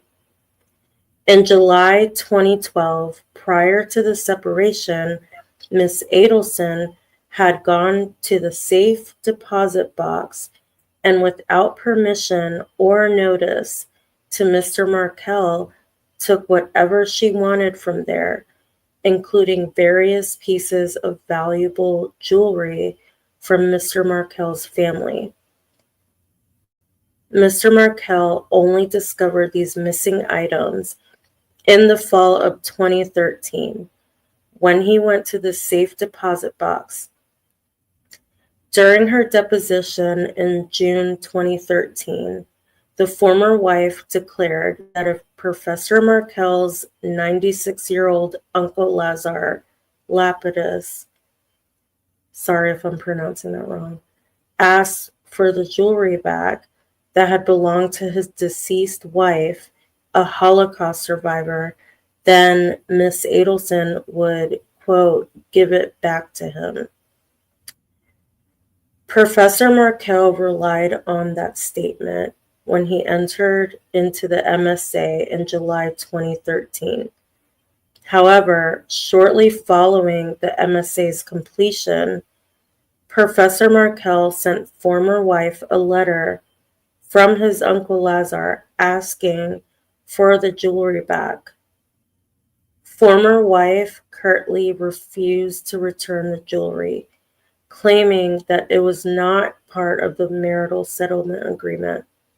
Among the jewels taken is a 2-carat diamond ring that former wife never wore because she and her parents insisted upon being proposed to her with her own grandmother's diamond ring. That ring belonged to Mr. Markel's late grand-aunt, a Holocaust survivor, and the ring's provenance goes back substantially. I'm probably saying that wrong. Sorry, guys. The jewelry from Uncle Lazar, including but not limited to the ring, was available for former wife's use, no different than Professor Markel's premarital luggage, but it was, contrary to her testimony, neither gifted to her directly from Uncle Lazar premaritally or during the course of the marriage. Nonetheless, former wife took that jewelry, believing it was hers, along with her other jewelry from the couple's safe deposit box, and without Professor Markel's permission or knowledge. And then this part too. Former husband relied on former wife's promised return of financial instruments and personal property. Second, the MSA reflects former wife's promise to return all checks, credit cards, and debit cards that were linked to Professor Markel's account at Schwab or other banks, as detailed in correspondence to Ms. Adelson in October of 2012. Mr. Markel sought the return of checkbooks tied to the Schwab account, the Schwab Visa debit card, the Bank of America Visa card, and 2 American Express cards, Delta and Costco. Ms. Adelson, at the time of the negotiation of the MSA in 2013, promised to return these items as part of the MSA. But a month subsequent to the filing of the MSA, former wife told Professor Markel that she will not be returning them, claiming that she either lost or destroyed them. And that's fucked up. These revelations, and that's not in the filing, I'm just saying that out loud. These revelations will cause Professor Markel to incur various transaction costs and time in ensuring that he is no longer financially vulnerable to her for such accounts. More importantly, it reveals that Ms. Adelson made promises that she knowingly couldn't keep as part of the MSA. Additionally, in September 2013, the former wife announced that she didn't have the safe deposit box key to return, and she told Mr. Markel that she believed that she is not listed on the safe deposit box at the bank, even though at her deposition, she acknowledged that the safe deposit box was under both their names. That account and box were jointly entered into, and the bank charges a substantial fee in the event of one of the keys not being returned. Miss Adelson is still on the bank account and safe deposit box. At the time of the settlement, Miss Adelson stated that she would return all these items, but in fact has returned no key, has not paid for her share of the safe deposit box, nor has she returned the relevant financial instruments discussed above. So yeah. And then he talks about, because she also took his damn bike. Like, I'm sure he's like, what the hell? Indeed, despite Professor Markel's repeated requests that she returns his bike to him at either his home or at FSU, where they both have offices, Miss Adelson has refused to return the bike that she is obligated to return under the MSA. In short, former wife made statements and promises that induced a settlement on financial matters that she did not intend to honor. Additionally, she failed to follow the Florida rules and protocols for an orderly and civilized dissolution of marriage and division of property.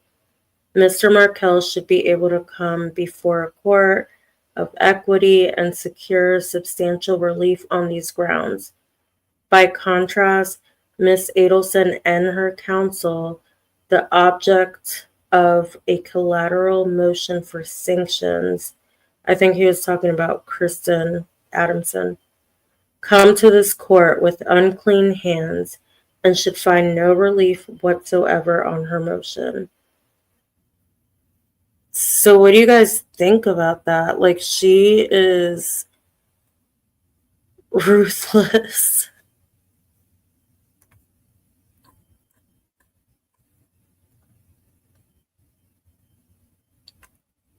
Did I bore you guys with reading this?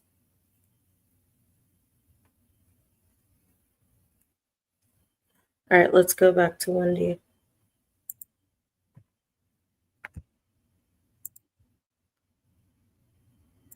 Have any luck right now because we don't have an address. We have business, because I was able to Google stuff and see the business Yeah, stuff. they're not gonna be there. Right. So this is what we're gonna try and do. Okay. All right. Now. Sorry. Yeah. It's not ideal generally. We like to try to get someone there for someone, but sometimes time isn't necessarily always on our side. Because they want someone. Well, they need to tell someone, because eventually he's gonna need someone to make those decisions and stuff. Okay. It looks bizarre to get these messages of about book club and How life kind of sometimes just keeps moving. recommending students for jobs and sort of waiting. Oh my god.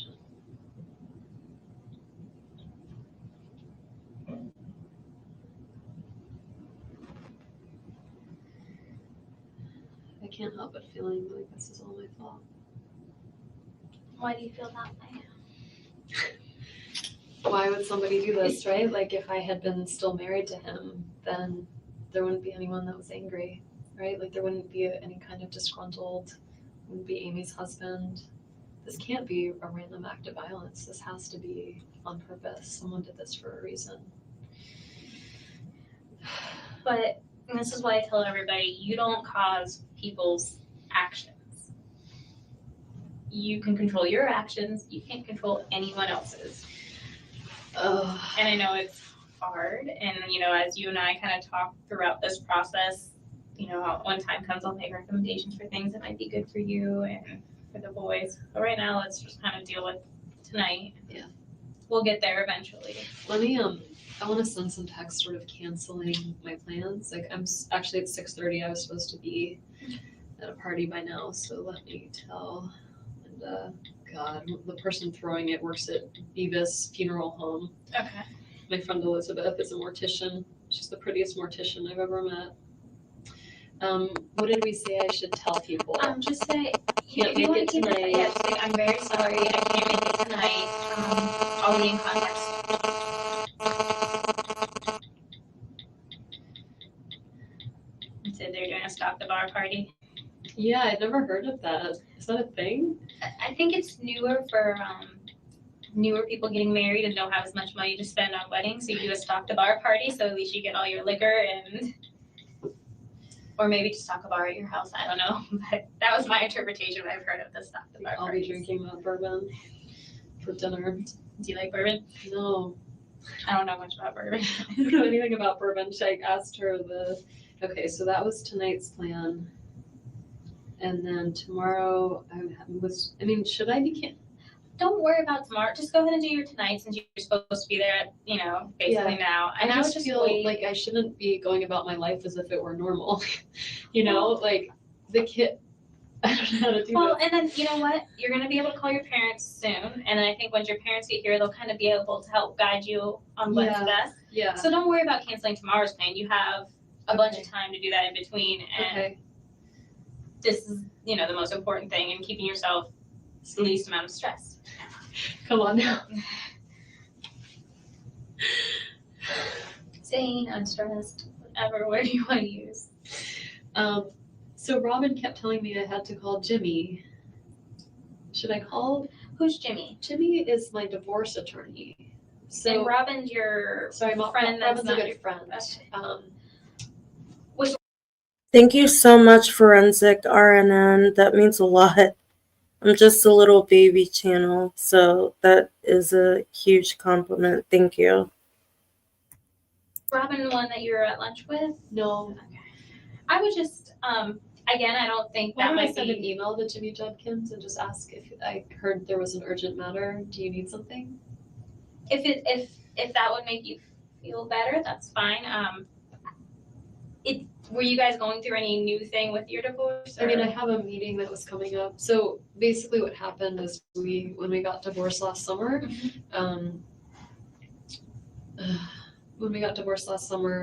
the settlement agreement was that Dan really wanted to stay in the house. So the agreement was that he would stay in the house and he would pay me my half of the house.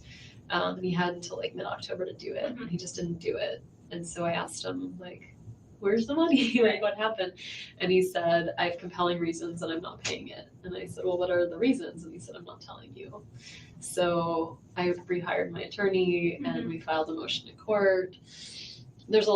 It just keeps going on and on. But anyway, it's like taking forever. You're a victim advocate. It's taking forever to get through court. It's teaching me to have a lot more patience as an attorney. But we have like a meeting coming up soon. It was supposed to be the 24th, and then Jimmy just moved it to the 30th or the 31st. So that's why I feel like, what's the urgency if it's not about this? Like, what would he need to talk about? When did he start sending those emails? I Or actually, voicemail or? I got one from Robin at 5 and one at 6. And that's unusual. And she's not like, And I don't know, what's Rob, but she might have inklings of what's going on, and she might be you need to contact an attorney. But again, you're not being, looked at as a suspect. They're just clearing. well, I'm trying to help. I mean, And you have been, and I think you and Investigator Isom have been able to communicate well with each other and everything. okay, so Jimmy sent an email to me. So when we had our hearing with the judge about whether Danny needed to pay me, the judge was like, you need to pay her the money. Like, we're going to hold you in contempt of Which court. judge is it now? I know they just changed all the judges. They over do. there. So it was Judge Haas. My cousin's in the house, y'all. Say hi to Rosie, honey. She is, I'm not sure if I should say my favorite cousin, but one of my favorite cousins. And I love you. Thank you for being here. I've been trying to get you into this case this whole time. So you are my favorite cousin. Before? Mm-hmm. So like Judge Hobbs at that hearing, and she was like, I'm gonna put you in jail, like pay her the money. Right. And he was like, well, Your Honor, I have, I'm gonna file a motion for full custody of the kids, and I'm gonna file a motion for, he never did that, but like a motion for sanctions against Wendy's attorney, who's Kristen Adelson. I don't know if you, so Kristen was my attorney, and so because he filed sanctions against my attorney, Kristen was like, I can't represent you anymore. I need to represent myself. Like, I need to be a witness in your case because he's impugning my professional reputation. So Kristen hooked me up with Jimmy to be my attorney instead. And so now Jimmy's my attorney. And so we're trying to like, now I've got Jimmy writing to me and Kristen and trying to work this all out. But they wrote this at 344. Clearly they had no idea because all it says is basically we have a new judge and I think this is good news and like, here's some stuff we have to do on our case. Okay. Yeah. And I'm gonna again, skip it. It's yeah, not- it I can't be don't that think you urgent. really need to be stressed. I mean, Yeah. Okay. and I think when time comes, I think anyone that's been trying to reach you about anything will understand completely and entirely why. What's going on? Yes. God, one of the other, there's like a young faculty member at the law school, this guy Mark, who had a heart attack. Mark is like 33. You guys are so sweet. Thank you so much for the encouragement. And I especially have to thank True Crime in a Minute, Leslie B. Like, you are, there's so many content creators out here that want to just be in competition, but I'm telling you that Leslie B is such, like, she's been so helpful and she's been amazing. She's given me tips. She's been so supportive, and thank you for even being here. Like, I think she was a part of me even getting to 3K. So big shout out to True Crime in a Minute. I'm sure that you all are already subscribed to her, but if you're not, please subscribe to her because she needs to get to 10K soon because she deserves it. She puts in so much work every single day that I don't even know how you do it, but literally love you. You're the best. Thank you.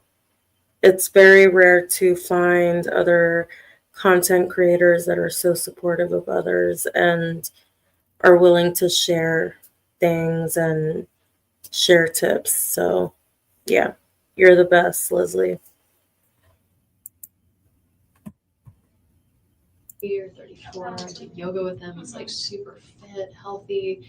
He just had like a congenital heart defect. So, you know, he's fine. He's actually alive. He made it. He's okay. But, you know, the whole law school was like, oh my God, like Very what little happened? stress. And now that's why Manuel is called twice. And it says it's from Park City. That's where his wife is from. So either he never changed his cell phone.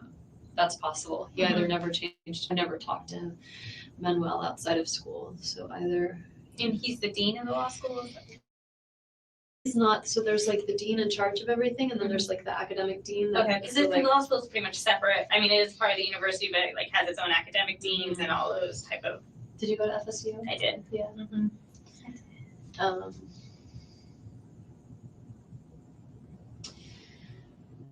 Did they do the one book, one campus thing when you were there? Did they pick up books? Did you go undergrad or master's? No, not her book. She wanted to bring it up.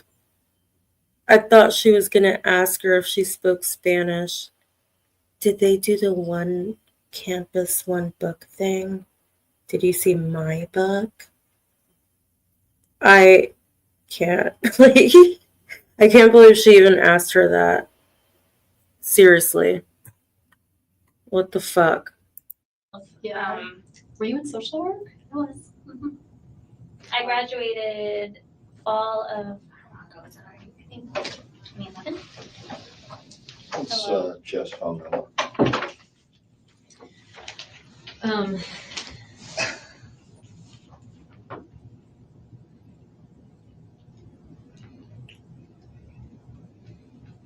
I have this work number and cell phone. The work number would be the Who is that?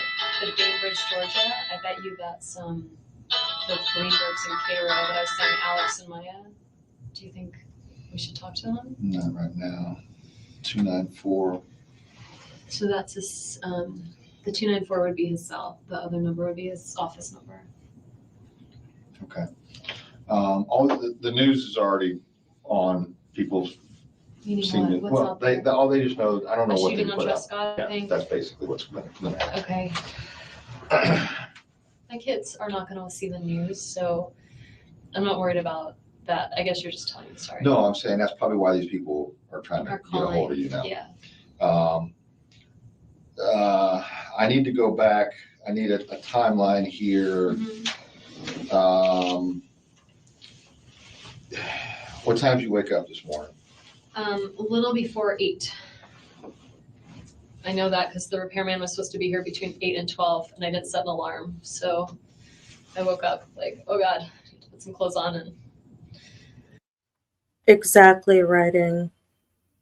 We're all on the same team. Team Wendi, please get arrested ASAP.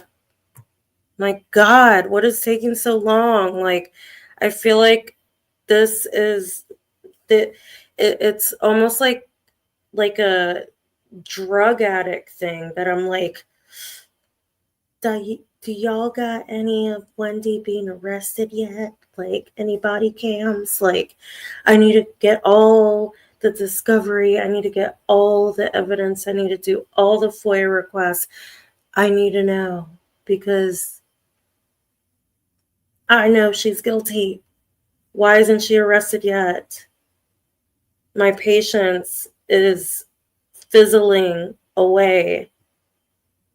What the hell? Please arrest Wendi Adelson. What the fuck is taking so long, guys? Okay. Yeah, I know. Christina, I am strung out on Wendi. Like I've been editing this video for like a week, and I think that my patience just ran out. So my husband might be happier than all of us when Wendi is arrested. He is so sick of hearing about it. Me too, Leslie. Trust me. Like every time I'm like, did you know that? Especially when I was doing this Linda Bailey video that I hope to get out tomorrow or the next day. Like I'm sitting here reading to my husband the divorce filings. Oh my God, that bitch did this and that and that. She is so petty. She is so this and that.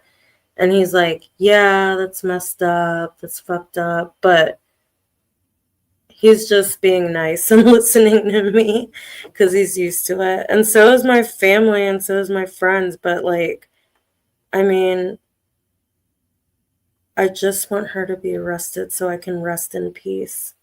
That's it. That's all I want. Get ready. Okay. What at 8 o'clock? He called, or like my mom called. I could see what time the calls came in, but let's see, starting this morning. Yeah, my mom called at 8:09. And then the repair guy called at 8:08, and then my mom called at 8:09. I guess he called her to trying to sorry. So yeah, so then the repair guy called, and I don't remember exactly what time he got there, but like between 8 and 9, probably closer to 9. Okay. What time did he leave? Around 10. He could probably tell you, like he'll have a record of what time he Okay. called in to figure out whether to repair it or by anyone. Okay. So he'll have a record of his calls too. Okay. Before 10 a.m. A little before 10 a.m. he Yeah. left. Okay. And then you went back to working on papers and so forth? Yeah, I was making some breakfast. Remember, I was making oatmeal, so it was taking a while. It was like that kind that you have to stir for a long time. And I was talking to Charlie, so there's my call to Charlie, and then I called Renee, my friend who's interviewing for a job at FSU today. One thing I'm wondering about is So she took the time to make this oatmeal, the kind that it takes a long time to stir. And she ate it, right? And then she ate a whole delicious lunch. It wasn't even that far between. You know, like personally, maybe it's just me, but if I would eat oatmeal, it would take a while for me to feel hungry enough to eat a whole delicious lunch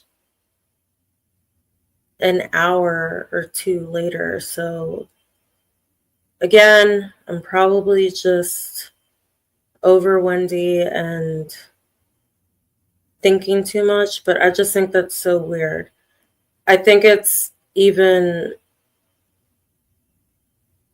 the fact that she even has to say, oh, it's the type of oatmeal that takes so long to stir.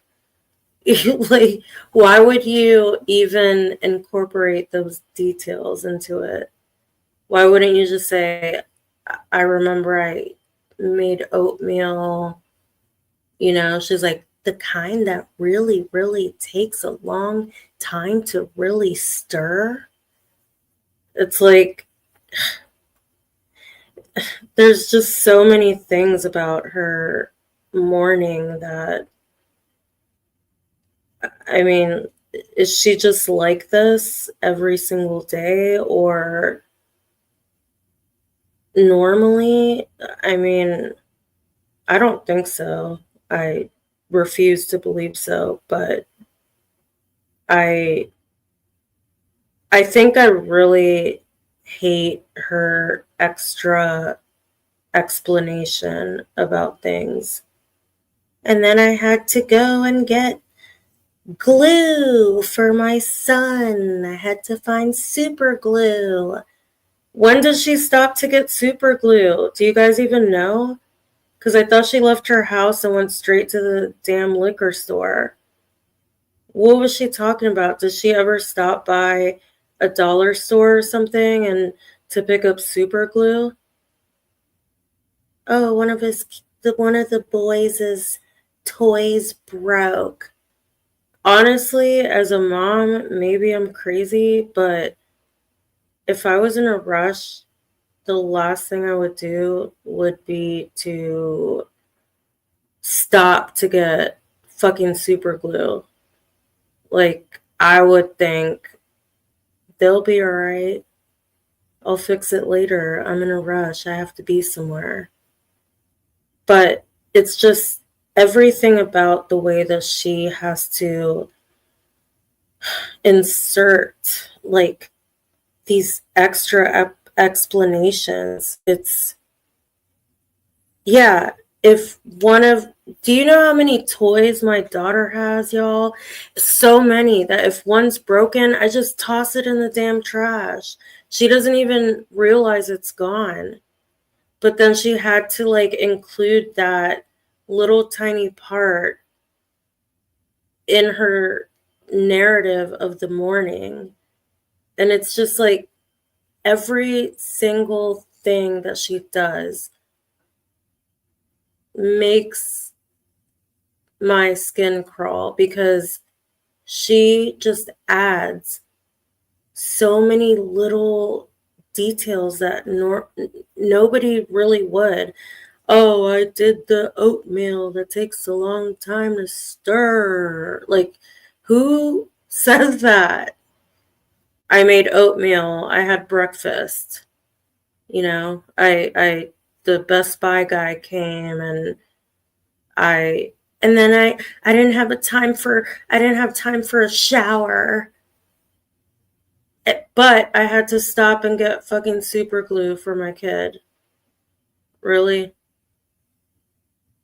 I didn't have time to take a shower. Who even says that either? I feel like normally people would say, I was in a rush. I left the house.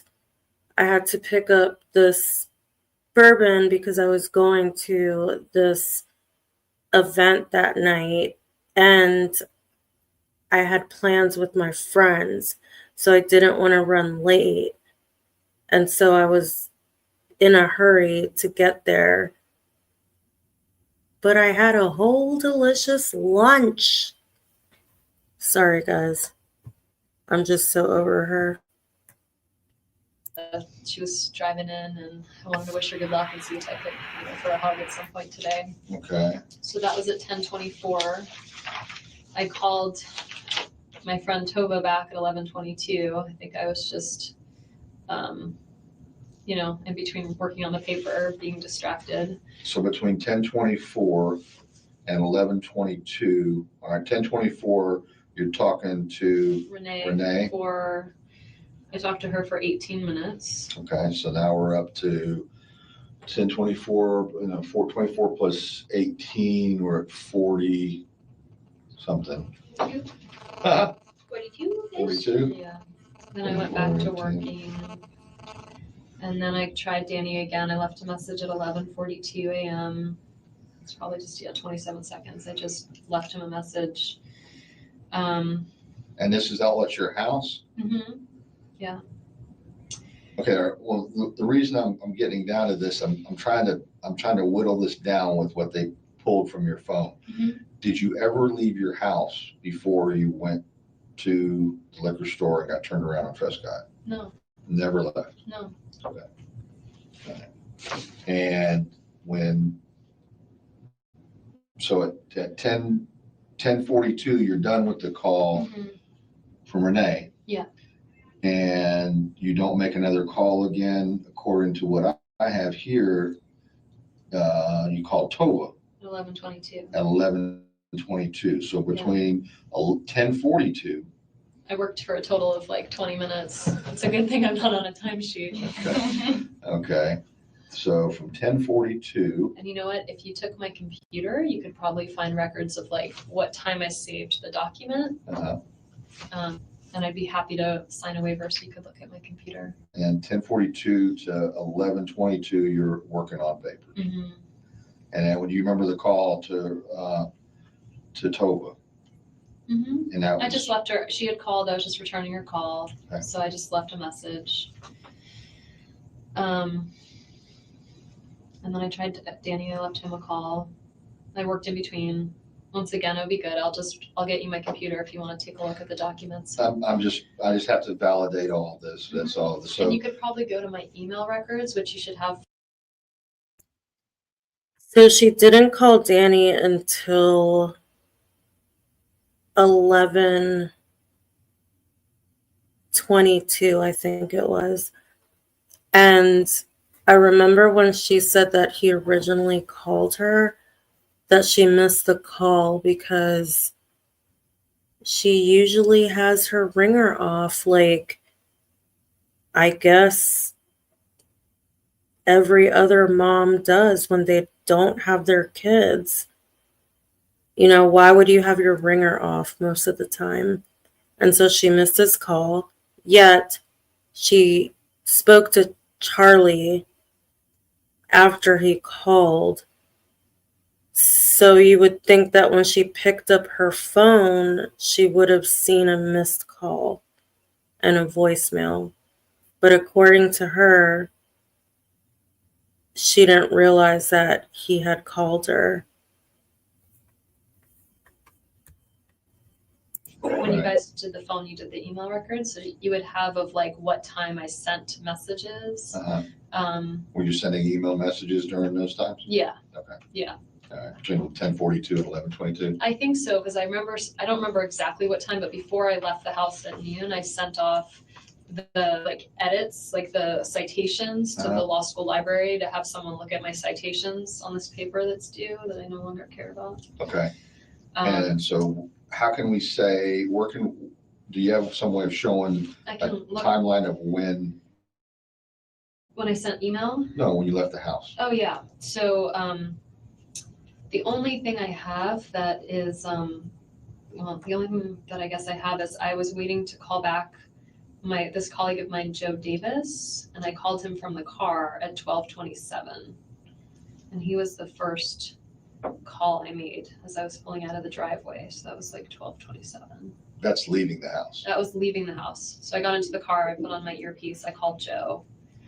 And Joe was busy with a colleague. And then I was returning phone calls. I called back this woman, Laura, that was at 12:29. And then I called my friend, Jeff Skopek, who's different Jeff, lives in Boston, just had a baby. And so I was catching up with him about his baby. And we were on the phone about 16 minutes. I was on the phone with him on the way to the liquor store. Joe Davis was the one at 12:27. Mm-hmm. Okay. And I actually spoke with Joe. Laura, I left a message, and then Jeff, I spoke with for a while, and then the connection cut out. I went into the liquor store. I tried him back again. We talked for a few minutes. Connection cut out again, and I was like, I'm at lunch. I'll just call him back later. Okay. When you went to the liquor store, did you already know what you're going to get, or you had to? Yeah, I had the name of, I don't know bourbon, but I was supposed to go to this party tonight. It's like a stock the bar party, and so I asked my friend what do they like, and she wrote down the name of the type of bourbon. So I went in the store to get BULLEIT bourbon, and so I asked the guy in the store like, "Where's your bourbon?" And so he showed it to me, and I found it. Okay, so you just went. He pointed out where the bourbon was. Yeah. And you go there and you just grab the brand that's familiar by the name. Yeah, that's what they said they wanted. So. Okay, so you didn't discuss with the clerk whether this good, whether No. it's bad. The only thing I said I discussed is I walked over and he was like, "Can I see your ID?" And I was like, "Oh, why are you laughing? I could be 18." And I was like, and so I was like, I love to be asked how old I am. I'm like, I'm old as dirt. Here you go. And so I handed it to him, and he's like, "You're not old." Okay. So anyway, we had like a little banter, and he was like, "Your eyes are so blue," and I was like, "Thank you." And then I left. Will you put his name underneath there? Didn't she already mention her eyes being blue when Isom said, "Do you wear contacts?" Why is she mentioning it again? I'm so tired of her blue ass fake eyes. Also, Leslie, I loved that video that you had when you met Vinnie Politan and you asked him about his blue eyes, and then you said, "Are they fake like Wendy's?" That is such a good video. You should repost that. Because you could tell he was not expecting that question. Please. This is so creepy. Just print his name. That looks like him as a student. I wonder if that's like. Oh, will you sign it as you're saying that's who Jeff Lacasse is? Do you want me to like? Just sign your name and the date. Okay.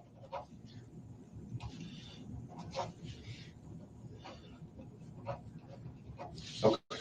I just want to confirm Okay. who this person is. Yeah. Call your folks. Okay. I really don't want to make that call. I know, but I know. I just you like can wait if you want to. No, I was holding you up. So. you were, and I I was, okay. No, I mean I want them here. I don't want to tell them what happened and what's going on because they're very emotional. Well. And Make sure they're not driving. well, that's the thing is like they're gonna now get in the car for 8 hours and come up and Are they both very emotional? Is one more emotional? than my the other? mom's more emotional. My dad's more of a straight shooter. Okay. Well, people must really know now because I just got a text from someone that said, "I know everyone is calling you right now, but could this really be happening?" I just talked with Alan, and he asked me, he was going to take the kids by the house to get some clothes and said that they have a key but don't know your alarm code. I didn't set the alarm when I left. Okay. That makes But it easy. if it goes off, it's 10:13. Okay. And we spoke with the hospital. We've spoken with his dad. We did make contact with him. One of the other victim advocates was able to make contact with him. I don't know all the ins and outs of the I'm conversation. sure he's devastated. He's apparently in They're gonna think I did it. They're gonna think I did it. Surprised she didn't say that. Colorado. Oh, They're in Aspen, or he's in Aspen, is at least what I understood. well, at least he's closer. Right. Well, I don't know if that's any. I was gonna say, the nurse at the hospital, Yeah. the rabbi was up there, and I'm sorry. That's Oh, it doesn't. I know. It doesn't matter. I I don't know know. why I'm correcting you. I'm sorry. And I realized that when I called Jane, I was like, wait, I wrote that wrong.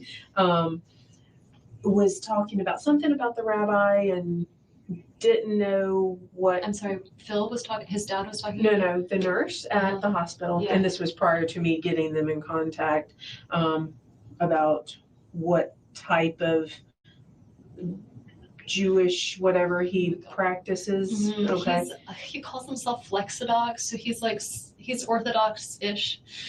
That's Okay. why the rabbi is a good choice. The one that's here, Okay. Oyerman. Okay. He's like his Okay. denomination. He is there. Okay. So, and he's at the hospital. Yes. Okay. Yes.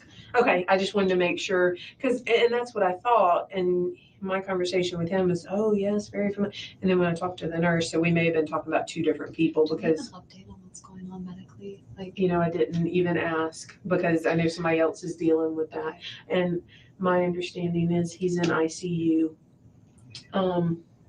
Last I heard, was he was probably not going to survive. But they are trying to And you work out told the his dad organ that? donor Okay. aspect okay. of that whole thing. And you told his dad this? Yes. Okay. Yeah. So they are. And is he coming? Is he? Well, and Melanie spoke with him, and I hadn't had a chance to sit down and Okay. talk with her since Okay. because I was on the phone.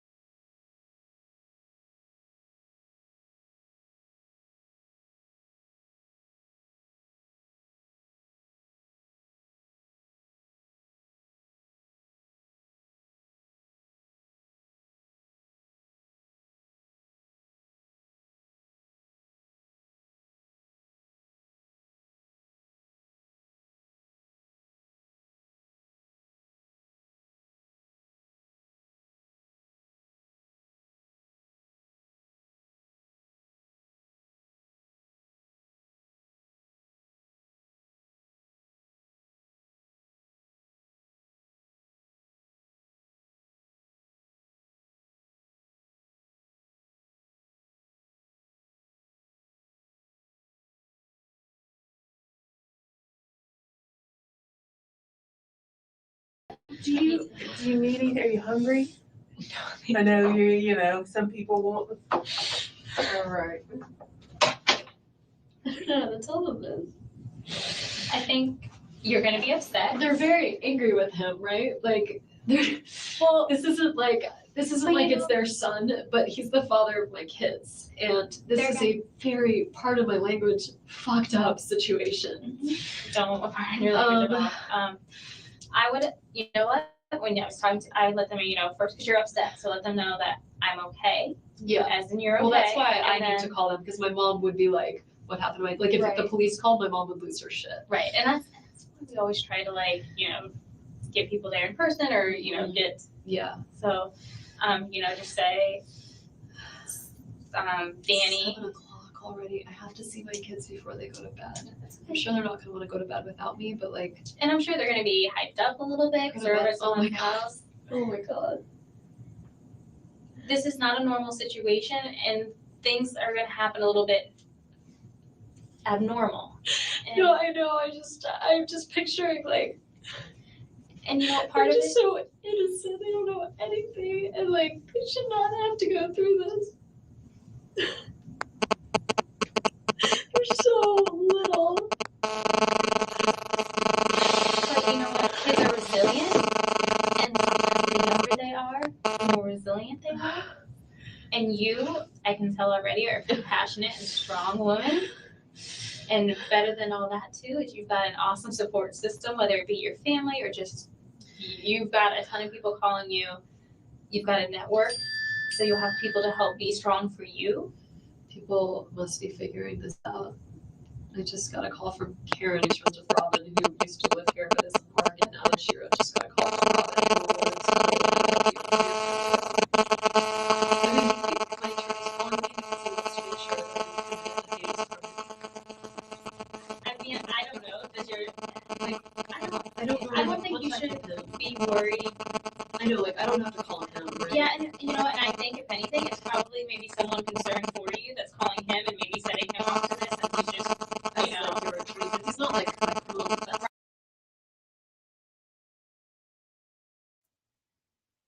the static is on the video. Let me try to turn the volume down a little bit. Hold on. Because I've always heard it on this interview, but I think maybe my volume is up too loud.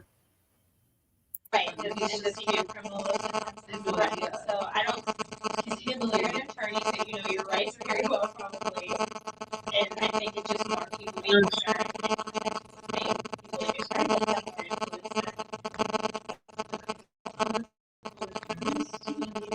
There it is. There it is. I'll sit here with you, and that way you can say to them, And honestly, like I realize that every time that the static comes through in the video is when there's a phone call coming through. Like Wendy's phone is going off or Isom's. I always hear the like that sound, but I think I had the volume up too loud and that's why it was extra crazy. But I've always heard it in this interview, just not as loud and annoying. Sorry, guys.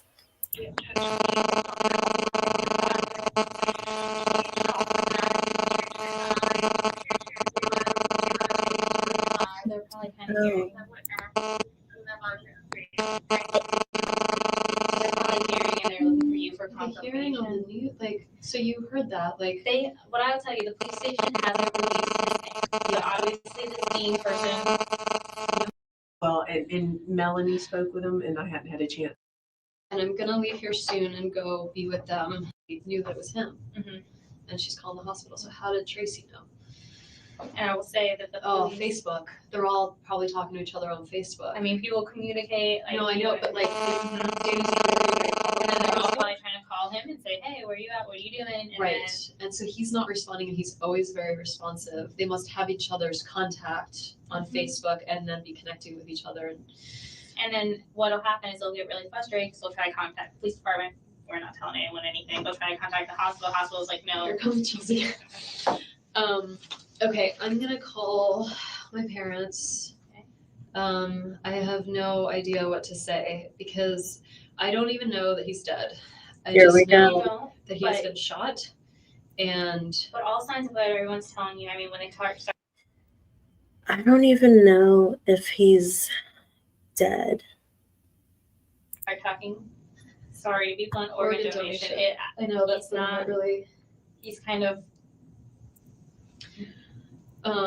Okay, so I just want to tell them what happened and that I need them here. and that they're I'm gonna come fine up and here the kids probably. are fine. Mhm. And let them know, you know, when they ask, say the kids are with Lynn and Alan. I'm gonna probably be seeing them relatively soon. I I'm just will, right? worried. I'll be out of here soon. Yeah, okay. I know it's It was probably, so you're in creepy like, to see Jeff's picture. Like it looked like a weird mugshot. Like, can you? Did you guys hear that? What she just said? It's so creepy to see Jeff's picture. It looks like a weird mugshot. I mean,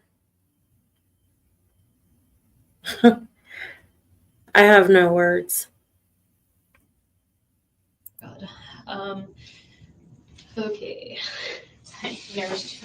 No, I just like I think it's shock reaction. You know, right? Shock reaction. Yeah. Oh, and I'm a shaker when I get upset. So I yeah. don't I usually know. shake. I really don't. Okay, here it goes. This is the worst day of my life. I love this part, but I don't really. It's just the acting behind it is incredible. Maybe I should text them if I can't reach them. Hi, Mom. How's it going?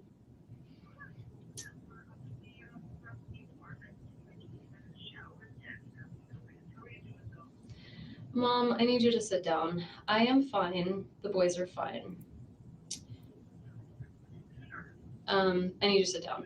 I'm fine, and the boys are fine. Danny has been. You can put me on speaker. Yeah. Danny has been shot.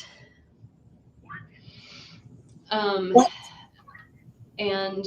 I don't think he's gonna make it. And so I know.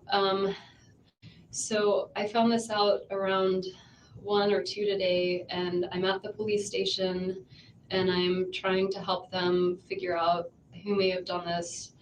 The boys are fine. I had Lynn and Alan pick them up from school, and they're with Lynn and Alan right now. And I'm gonna leave here soon and go be with them. But I really need you to come here and be with me. But I want you to either fly, obviously you can't leave right now, but I need you to get yourself together. If it's too much to drive, I'd really rather that you flew up. I'm at the police station, and I'm gonna leave soon and be with the boys before they go to bed. They're with Alan and Lynn, and they're totally fine. Yeah, the boys are fine, but they don't know anything yet. In his house, I know. I know. So I just need you to calm down before you get in the car, okay? Okay, so, and it's, it's evening, so if you wanna come here tomorrow, I have a lot of people that'll, be here with me, and, we'll have a lot of support. So I want you to take your time and just be safe in getting here, but I'd like you to come when you can, okay? Okay, all right. I love you.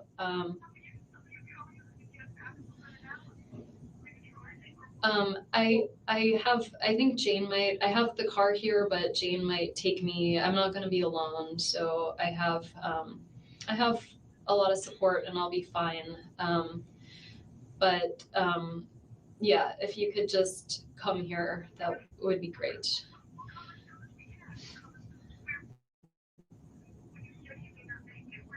He's in the ICU in the hospital. Okay, but be careful, okay? Okay. Okay. Okay. Love you too. Bye. Mom. Oh.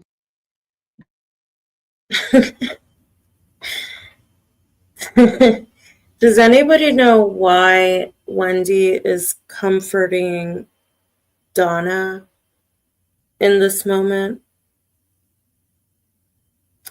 Because I know that, let's say you have been you've had a long day, right? And this traumatic situation, if you were innocent, hypothetically, and you've been trying to hold it together. Maybe it's just me, or, I know everybody has a different relationship with their mom, but she's close to her mom. I honestly feel like as soon as I called my mom and heard her voice, I would have broken down, even if I was keeping it together the whole time. But it almost seems like Wendy is trying to comfort Donna in some weird way. Like, Mom, I just need you to sit down. Please calm down before you drive. I just want to make sure that you're okay. I'm fine. The boys are fine. And it's just such a weird, call. I honestly feel like but this is just me. Like, if it was just me, as soon as I heard my mom's voice, I'd be like, oh my God, Danny's been shot. Like, it's been such a crazy day. I need you to come up here. Like, I'm freaking out, and she's just like, Mom, I need you to sit down. Like Donna gave a shit about him. You know? Like, why is she calling Donna like Donna even cared about Dan in that way? Like, it's almost like when she's calling her, it's Wendy's acting like she's trying to tell her the bad news. Like, oh, I need to prepare this person for this bad news about a loved one. It's so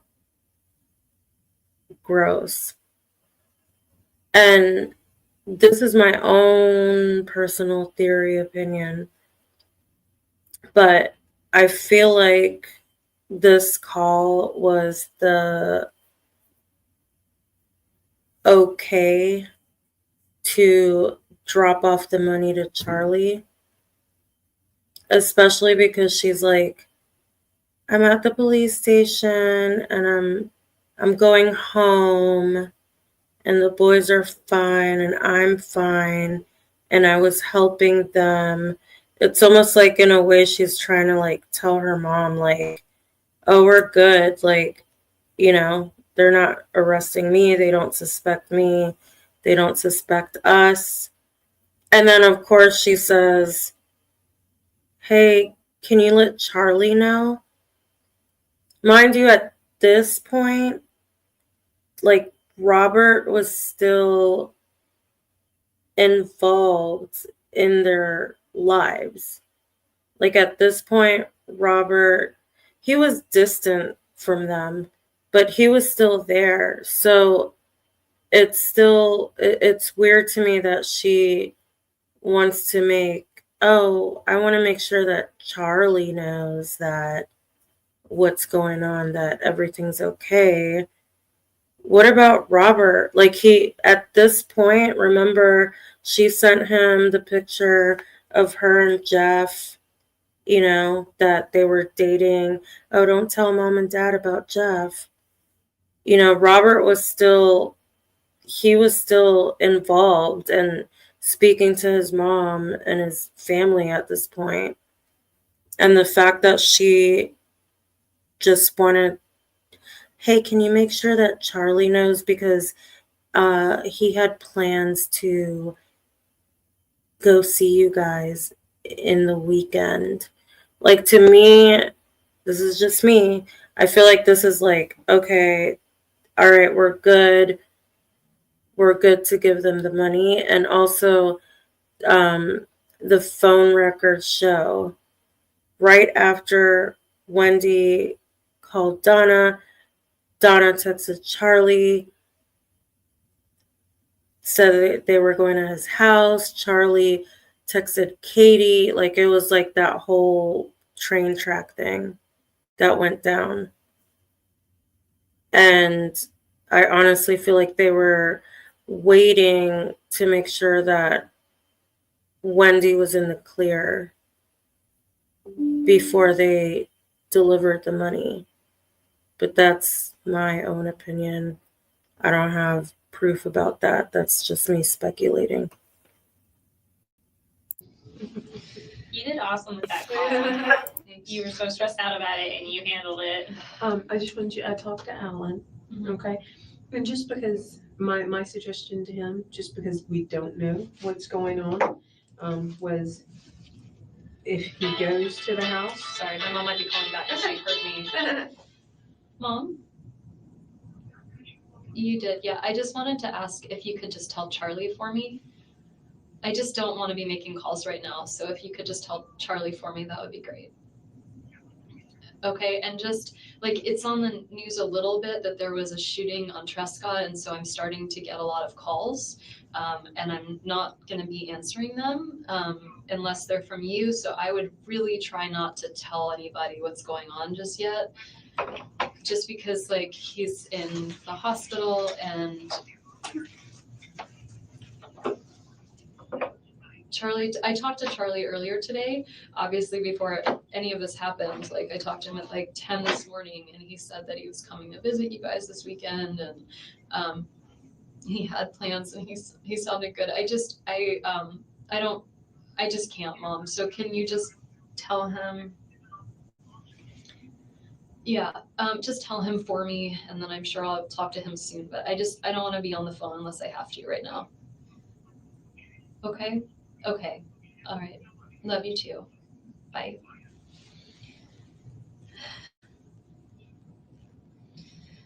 My mom handled that pretty well. Could you hear her? I think, because you're a mama, but moms always go in that natural instinct to kind of protect and help and. I'm waiting to hear from you whenever you can. That's Jane. When she said she's here if I need company or a ride, do you think she meant here like metaphysically or here like in the lobby? No, I think I would hope metaphysically. And again, remind me, Jane's the neighbor down the street that oh no, Jane. Okay. Are you here? Yeah, I think it sounded like Joanna said she talked to her recently though, right? Hey, I just wanted to say, I talked with Alan. My recommendation for you tonight, just because we don't know what's going on, is to stay somewhere, possibly. And he said that you are more than welcome to stay at their house. Yeah, so I wanted to let you know that. Great. Because I don't want you going home, just because we don't know what's going I on. just am a little scared. So I'd really rather stay. Are they okay with me being there? Like they don't yeah, Yeah, absolutely. what we're gonna do is, just to cut to the chase, I'm gonna, follow you home, or if you're not well enough, we'll get somebody else to drive your van if you want that. Yeah. And then I'm gonna get your computer, Okay. from the house and Sure. everything. And then, so you're not gonna go home by yourself. Okay. Just Well, for I'm happy to provision. go to the house and I can give you my password and stuff to get into the Okay. computer. And do you want, I'm do you gonna want me to pick up some drive things. your van home? He can follow Can us. we and- do that? Can Yeah. you and I go home and then I'll give you my password and That's fine. You're in law school, right? I teach at the law school. So you need this computer, or do you have backup somewhere? I mean, I don't imagine I'll be getting much work done. Right. No, but But- you need it like next week. I do. Depends on how long we keep it. Yeah, I mean, whatever. I mean, obviously this is more important. So if you need my computer, you can have my computer and I just won't work for a little while. That's all. Do you have it backed up somewhere? It's backed up to there's a drive A hard drive? into the External law hard drive? school. No, not an Oh. external, but like the law school has a server that, Okay. or I don't know. You can work off of it in the love building or I something. mean, I don't think I'm gonna be going back to I work. understand. So you can have my computer if you need it and I'll figure out what to do. Okay, Thank You'll get it back. okay. This, email to Jeff And then, on the 14th, I haven't looked at any of that stuff. yeah, I I could probably find it for you, like in my, well, I'm just saying, like, if we stop at my house, I can Yeah. go to my sent mail and find it for you. What, do you remember what you said? Basically just, I was kind of vague, but I just said, like, I'm having a hard time. My head and my heart are saying two different things right now, and I just would really appreciate if I could have a week of no contact from you, to figure things out. Okay. That's basically it. I mean, you'll see. But you didn't telegraph anything at yoga. I You mean, waited till after you got home, right? he was really like, let's go out tomorrow, let's do this, let's do that. I was having trouble saying no, but I was feeling kind of pressured. Mhm. And so I just, no, I mean, I'm a little bit on the passive aggressive side, so I was having trouble like with the confrontation. And then he left and you left separately from yoga? Mhm. Okay. And then that's when you went home and I went decided. home, I actually was having a conversation with a friend who suggested the no contact for a week just to get some heads, like just to clear my head. And so I thought it was a good idea and I wrote on. But I want to clarify, that's because, That's because I was trying to decide whether to get back together with him. well, because of the lapse in time from the 28th of June, That lapse in time was because I was in Miami with my family. So but it was separation, there was separation, but I was only for the trip. 24/7 with the kids. I wasn't like, I don't know, I was just in full on mommy mode. I wasn't like thinking of what was going on with Jeff. I kind of wanted to be in Tallahassee. Oh my God. There was separation? I was on full-on mommy mode. Like, why? What is wrong with her? Why does she talk like that? Why isn't she arrested? Like like feel his absence and be here and know, like, am I missing Jeff or am I missing having a boyfriend in general? Like, I just wanted to get some clarity for myself. All right. When you're in Miami or South Florida, I guess Coral Springs, isn't it? When you're down there, are you and Jeff constantly in communication? This 2-week period, you mean? The one after? The one that just happened? We weren't in constant communication. I'd say we were in communication. We talked a few times. Over the 12 days, we talked maybe 3 or 4 times. We texted a little bit. I would tell him something funny. No, Judy D, please. I hate when she says that. I literally hate every time she says, well, not every time. I guess every time I watch it. I was breastfeeding 2 boys, in the oompa whatever of, oh my God, I hate that. You just triggered me. I'm triggered. I'm so triggered.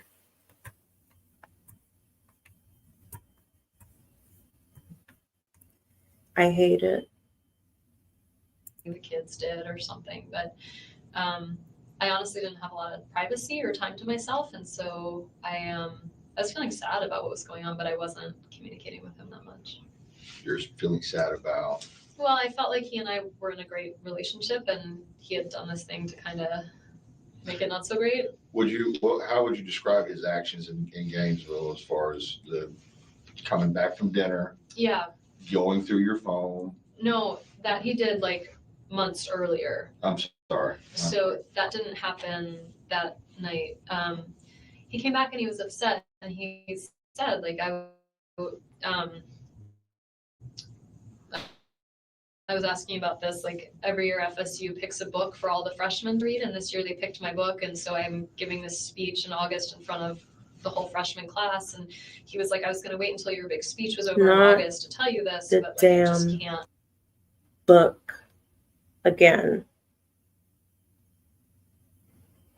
Fuck your book, Wendi. It sucks. I just can't like keep it in anymore. Like, I know that you were cheating with Daniel. Like, I know that you were seeing Daniel. And then he just kept talking about it. And the way he was going about it, it just felt very much like he was like, I have evidence. And, it's very kind of legal in a way. And it just seemed, I don't know, like he just didn't trust me. And I was kind of feeling like that was going to be the end of us. Cause I misunderstood. So he did not go through your phone or anything? He did previously. He had said to me, like, well, on March 19th, where were you? And I was like, I don't remember what I ate for breakfast. And so he was like, well, when I looked at your agenda book, it said that you were supposed to see Daniel that day. And he's like, and I looked on your phone, and like, you used to have all your old text messages up, but now you've erased them all. And I was like, I don't know. I don't remember what I ate for breakfast, but I do remember that I made the oatmeal that took a really long time to stir. Went through my phone and erased stuff sometimes. He's bringing this up on the 28th. He brought all this up. Okay. Of like past stuff that had happened since February. Did he ever show any jealousy or any anger towards Danny, or was it all Daniel? He was jealous of Daniel. He was not jealous of Danny. He spent a lot of time talking to me through, like, it's been a contentious divorce. I mean, it's been a hard time. And so he would talk to me through things I would be upset about. Sorry, it's gonna happen now, I guess. I thought she always had her ringer off. I thought that's why she said that she missed Dan's call, because usually she has her ringer off, but it's obnoxious as hell. Like, I hate her ringtone. I hate her text tones. But she's saying that she always has her ringer off, and that's why she probably missed his call. Okay, I know I may be reaching, but I just hate her. So, I mean, he's a therapist, so he would sit and let me talk for long periods of time about how sad I was about certain things or how upset I was about certain things. And he would just listen and offer ideas of like, well, what if you tried like, if it upsets you that you hear from him so often, we have a parenting coordinator. Like, what if you ask the parenting coordinator to only have emails from him like twice a week instead of all day long every day, 5 days a week? Like he would listen and say, I'm so sorry you're going through this, and then offer alternatives. But he was never like, I'm so pissed, or, he wasn't. He never like, showed emotion towards any of this? I mean, in the sense of like, I'm so sorry for you, like this sounds really hard, I'm sorry you're dealing with this. He would hold me, that kind of stuff, but not like, I'm so angry. Did he ever meet Danny? Yeah, he met him a few times. Sometimes Danny would be late to pick up the kids, and there'd be like an overlap where Jeff would come, and so he had met him. There was like the boys sang at the Capitol one time, and Danny was there and Jeff was there, and Danny seemed, I mean, I'm sure it's not fun to see your ex-wife with someone new, but Danny he was very pleasant and very fine about it. He was really appropriate, and Jeff was like, they'd say, hey, they wouldn't really like make a lot of small talk, but fine. Had Jeff ever been to your former house on Trescott? No, Would he have any reason to go there? no. Does he know where? I think he would know where it is because I would sometimes take Trescott and sometimes not, kind of depending. Like if I knew the kids were there and I thought I might have the chance of like running into them, then I didn't take Trescott.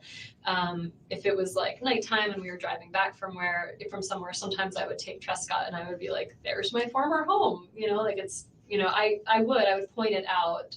With him in the car? Yeah. Okay.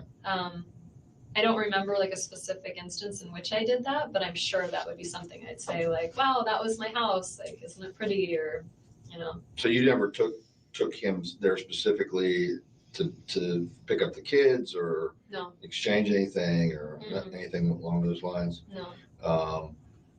What was the most recent time from now, the most recent past time that you had this discussion about the trials and tribulations of your ex-husband and so forth with Jeff? It was all the time. All the time. Okay. I can't pin down a date, but I'm trying to think of like what the most recent issue would be. I haven't talked to Jeff all week, so it wasn't now. You didn't talk to him since Monday night, and Not you since emailed him with Monday. no response after that. Yeah, so it wasn't this week. But I'm trying to think of there are always things like when he first started dating Amy, he would Skype from bed with Amy, and so I would talk to him about that of like, I don't think this is that appropriate. Like he's Skyping, from bed. You and I would never do that. But I think that was more like a month ago. What was the last? Wait, what? What did she say? That he was Skyping with Amy from bed and she told him that that's not appropriate?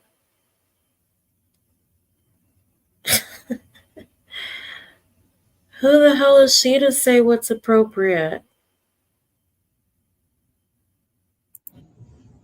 I just wondered if there was anything recently that kind of There was nothing sparked. like a huge thing of like, oh, I can't believe he did X, Y, or Z. And in fact, Jeff, like we were trying to figure out the school decision this week, but that happened. I got the call like on Tuesday or Wednesday, so Jeff didn't even know about that.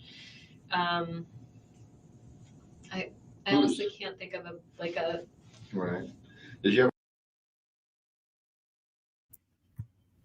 Well, thank you so much, Forensic RNN, for your super chat. Sorry, I'm still trying to get used to it. Is it a super chat? Is it a super sticker? Regardless, I really appreciate it. And you didn't have to do that, but thank you so much. And I'm glad you're here.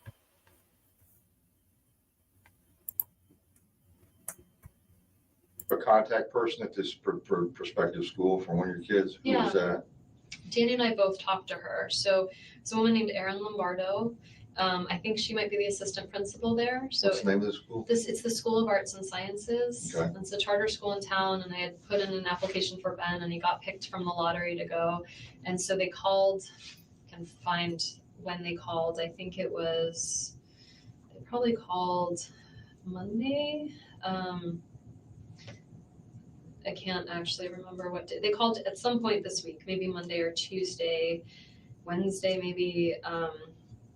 And then Danny and I were trying to figure out whether this was a good option for him. And so what night did I was at work on Thursday morning. So I talked to Erin Lombardo Thursday morning, and she said that she'd had a lengthy conversation with Danny the night before. And I was like, oh, I'm sorry, you have to do this twice. And she was like, I'm used to blended families, it's okay. And so he had a long conversation with her Wednesday night. I had a long conversation with her Thursday morning.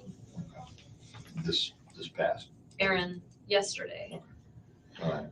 You did a note to yourself referring to something about, if you want to look it up on your phone, I was. I think I had to buy super glue. No, it was before that. It was to JRL, or it was in reference to JRL as a note to yourself. Mm-hmm. What did I say? He said, I can't remember what exactly it said. Something to the effect of. Note like in the notes? Yeah, you have a note thing or a date book thing or something. Yeah. I don't see it. I don't see a JRL thing. But okay. Do you refer to? Do you ever type anything? Jeff. That's Jeff. Do you refer to it as JRL? Sometimes when I write his name down, just because I have other friends named Jeff. So. Okay, I'll have to look. I'll have to go get it. Yeah. If I'll see what exactly. Mm-hmm. Just want to check on that reference. I'm running out of juice. Do you drink soda? I can see if you can find like a Diet Coke or something, or. I meant juice on the phone. Oh, okay. I thought you were like running out of juice, and I'm like. I sure am. Getting some emails. Is Jane still here, or did she? No, I think she meant metaphor. Okay.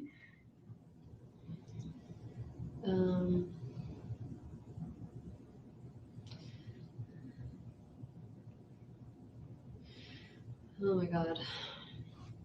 Well, my parents sounded really surprised, so it's at least a relief. I was trying to think of who would be angry enough to do something to him. My parents would be angry, but they're not. Oh my God. You know what I didn't realize? Excuse me. I didn't realize how long ago it was since she spoke to her mom. Like for some reason I thought that she said, oh, it's such a relief right after she got off the phone with Donna. But I didn't, because I've seen this so many times that in my head it's just, but I just realized now that she's already spoken to her parents, and then she's had this entire conversation with Isom, and then now she's bringing this up. Oh my God, I'm so relieved that my mom just was surprised. I don't know why I thought she said that right after the call, but just makes it more obvious, in my opinion. Why would you bring that up? Oh, I'm so relieved that my mom was surprised, or whatever the hell she said. Especially like you spoke to her, you had this whole entire conversation with Detective Isom, and now you're gonna say that? I can't. Capable of this. Thank God. I really couldn't handle that right now. Yeah. Can I ask Robin why Jimmy needs to talk to me, or just leave it alone? leave it alone. I can't. I know. I hate to I just- advise on kind of those like legal situations. Oh, here. Hmm. I mean, this is Lisa Frank, just like a friend of mine. I just read that there was a shooting on Trescott today. I hope you and the boys are safe. It's weird though. It's like, I guess the reaction is they're worried like that Danny did something, right? Because otherwise they know Lisa knows I don't live on Trescott. So I don't know. Wait, Jane is on her way to TPD, but I don't need her here, right? Because I'm going to Ellen's. I think from my read when Joanna came in here, that someone was going to drive you and Joanna was going to drive your car last up to kind of, so that way your car would be somewhere safe. Okay. But maybe something has changed because things start to change a lot. Okay. I'll just leave her here for the minute. And I think, She you looks know what, pretty your close. friends want to be here for you, and if things change, they're flexible, especially if she's a social worker. Yeah. Comes to flexibility. So from what I've heard, because I'm looking at Rosa SP 2936, sorry. She said, hasn't all of the women that were friends with her in Tallahassee not friends with her any longer? I hope they realize she lied to all of them. Fake Wendi. Yes, and apparently from what I heard, as soon as Wendi left to Miami, she stopped talking to all of her friends in Tallahassee and ghosted all of them. Like, just ignored them, discarded them. So I don't think it was that. I mean, I don't know, but I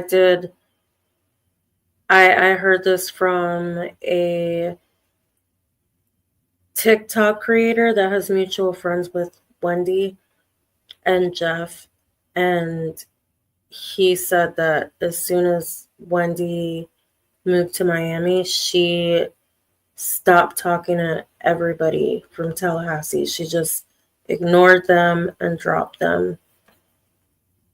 Thank God I have so many social workers in my life. Jeff sounds crazy when I talk about him like this. I don't think so. I really hope he didn't do this. Is there something that would make you feel like he would be capable of something? Because you said Who is capable of doing something like this? I don't know anyone that, like, I represent victims of trafficking, but, like, I don't know the traffickers. And, like, I don't spend time with them. And so in my mind, like, someone who's capable of, like, extinguishing a human life or, like, thinking someone else's life is less than theirs, like, I work with the victims who have been thought as less than human, but not with the people who think that's okay. You can look at the full one. It's kind of hard to see here because it printed sideways. Do you think there is insecurity that has nothing to do with But is something? this like a It's a calendar thing. So it's telling you to talk to JRL. Okay, yeah. So I have been talking to friends this week about like what to do about Jeff, whether to get back together with him. And yesterday I talked to my friend Joey, who had some ideas. And so I put that in my calendar for Monday because that'll have been a week since I've not talked to him. So I put it in to remind myself, like, okay, now it's been a week, and of like to ask him these questions. Like, these are the things I was thinking about. Does anyone think that that's weird? I mean, I've been talking to my friends about what I should do about Jeff, and I've been writing things down. To me, it just seems like she was purposely leaving a paper trail for Jeff to be thought of as a potential suspect. Oh, I had all these problems with Jeff. I spoke to Jane about Jeff. I sent him this email. I wrote it in my calendar. I spoke to friends about him. I put it in my calendar. Oh, 1 week. That's when I'm going to talk to Jeff again. I mean, who does that? Anybody here? I mean, and also you are a grown ass woman. Like, you really need to consult with people about what you're going to do with your relationship and ask them what type of questions you should ask him and write it in your calendar. I mean, that is just so strange to me. But maybe it's just me. Maybe it's just me. I mean, like I said, I'm over her. I'm tired of her. So maybe I'm just being very extra critical of her today because my patience has run out with her still being free. But I spoke to Jane that whole week, or that week, and we went for a walk, and I told her about my problems with Jeff, and then now I'm gonna send him an email that I'm gonna take a break after we've taken a break for 2 weeks already. And then I'm going to talk to my friend and write down in my calendar or whatever the fuck it is. What questions should I ask him? I mean, I don't know. She's weird. Either she was definitely trying to set him up, or she's just a really weird individual, and maybe both. But I forgot about this part, and like listening to it again, I'm like, who does that? Who does that?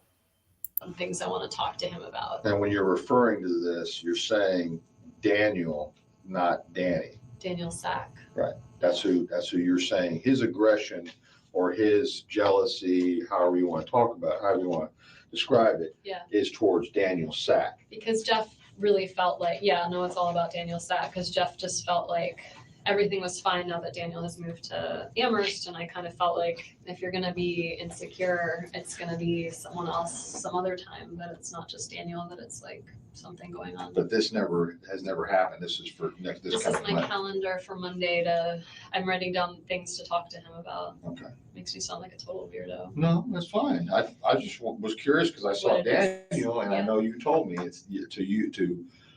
Well, because I dated him. You are a total weirdo. Thanks for confirming that. But it's like, and he goes by Danny. Like anyone who's friends with him, nobody calls him Daniel. Okay.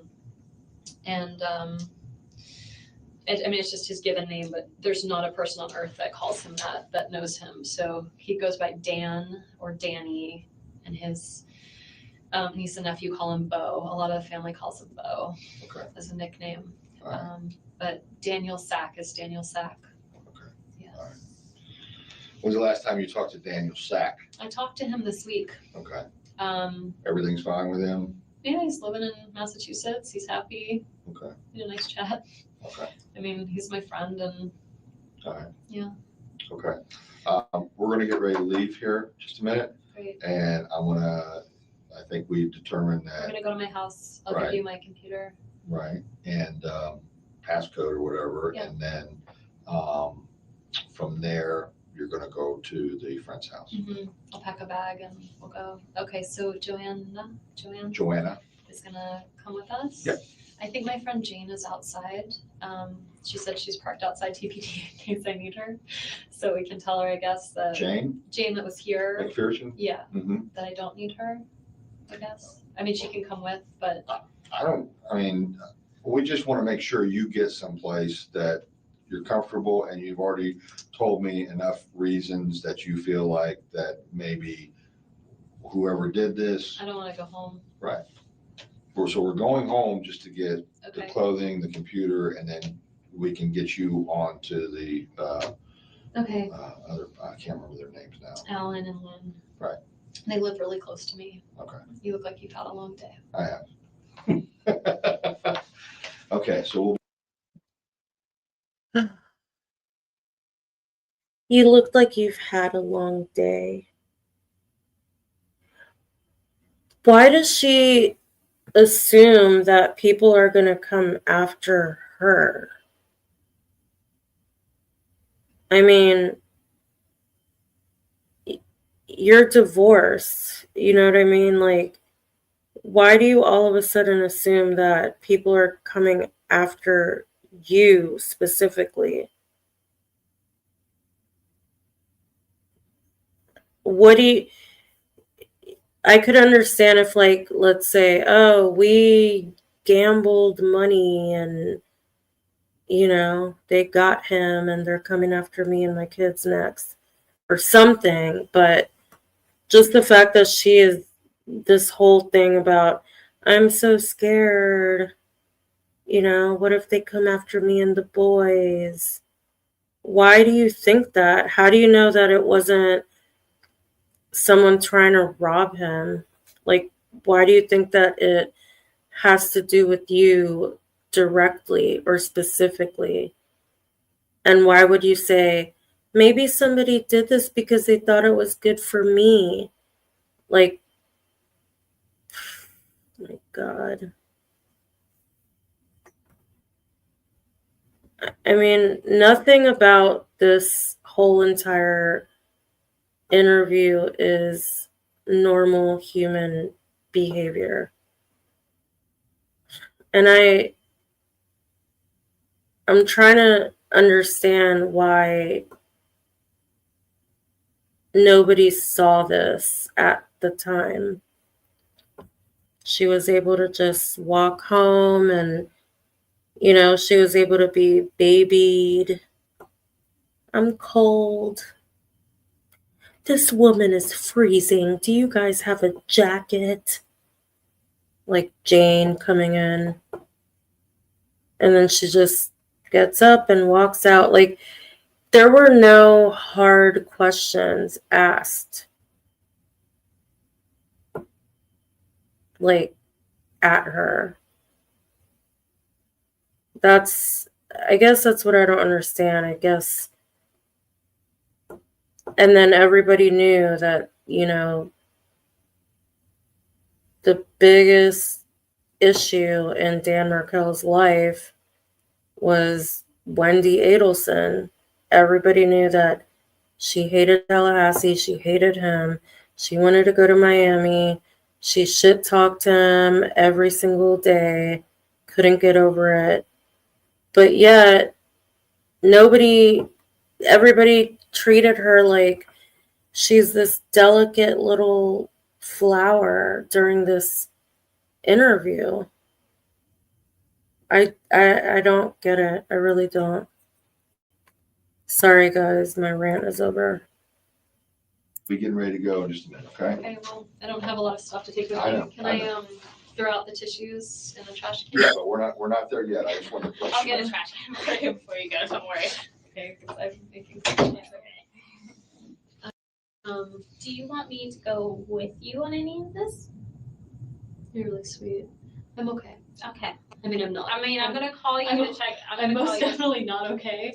But I'm on call this weekend. Okay. I'm gonna give you my number. I'm gonna give you my cell phone, and I'm available. Okay. I know, I so just I have friends and I don't really.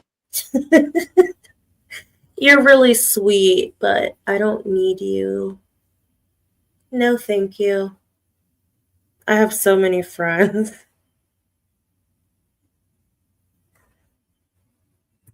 You're so sweet. And you know, friends will know more than I hope. But you might have questions that come up. No, I mean, there's a lot that you can answer, and I'm sorry.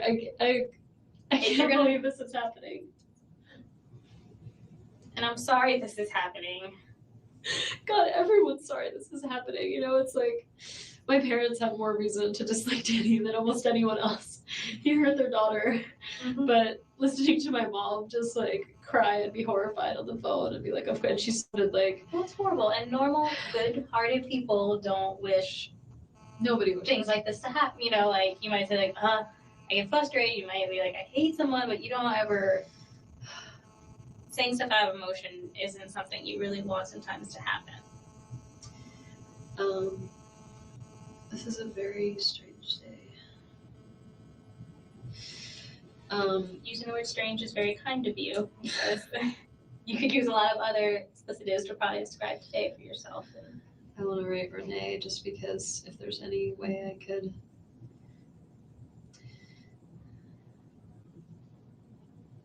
It's so strange that she's here today of all days.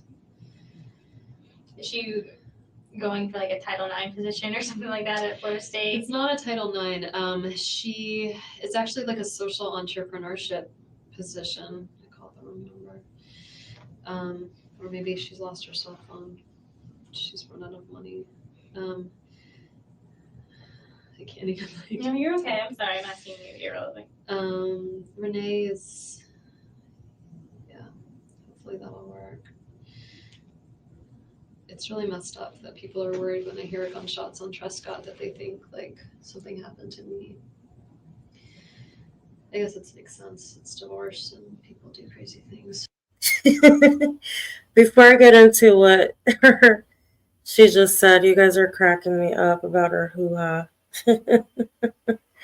I'm just catching up on these comments. It's so funny. But did you hear what she just said? She said, oh, of course, people probably thought something happened to me. Like, really?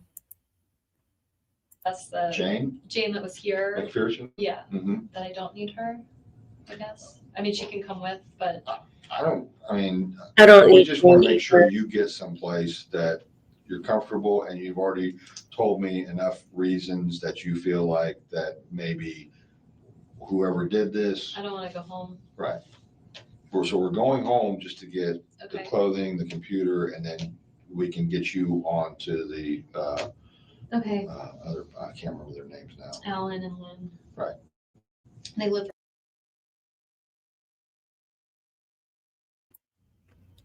Thank you for giving me that credit writing.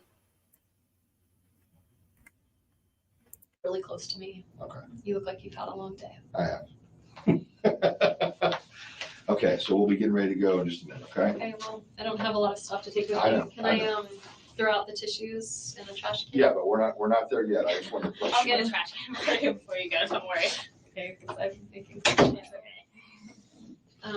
Do you want me to go with you on any of this? You're really sweet. I'm okay. Okay. I mean, I'm not. I mean, I'm gonna call you to check. I'm most definitely not okay. But I'm on call this weekend. Okay. I'm gonna give you my number. I'm gonna give you my cell phone, okay. and I'm available. Okay. I know, I so just I have friends and I don't really. that's good. And you know, friends will know more than I. But you might have questions that come up. No, I mean, there's a lot that you can answer, and I'm sorry. I can't believe this is happening. Thank you so much, Leslie. I really, really appreciate that. And writing. And I'm sorry this is happening. God, everyone's sorry this is happening. You know, it's like my parents have more reason to dislike Danny than almost anyone else. He hurt their daughter, but listening to my mom just like cry and be horrified on the phone and be like, "Okay," and she sounded like Well, it's horrible. And normal, good-hearted people don't wish nobody wishes things like this to happen. You know, like you might say like, I get frustrated. You might be like, I hate someone, but you don't ever. Saying stuff out of emotion isn't something you really want sometimes to happen. This is a very strange day. Using the word strange is very kind of you, because you could use a lot of other explicitives to probably describe today for yourself. I want to write Renee just because if there's any way I could.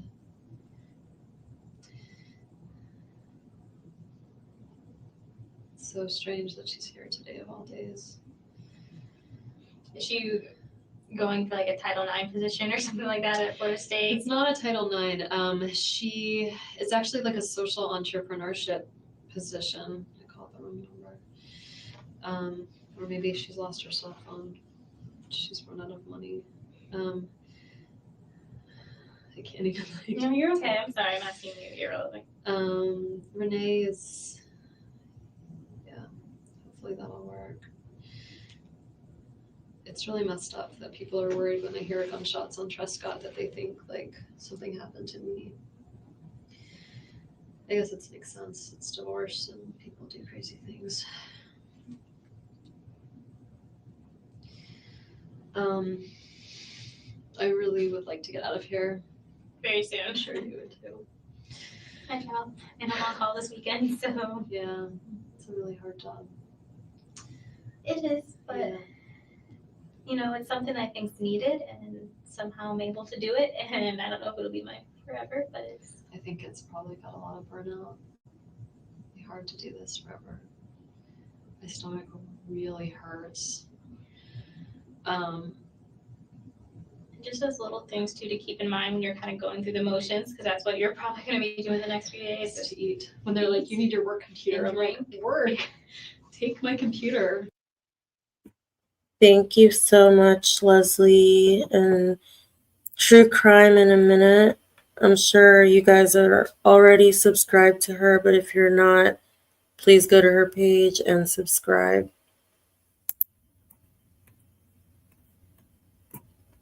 There's nothing on it you're gonna find that's gonna, well, I don't know, maybe there's something they'll find that's useful, but. Well, you know, they're used to thinking. A lot of times things will happen like burglaries, or they deal with suspects who aren't cooperative and don't, you know, they're like, give me my stuff back. And Yeah. the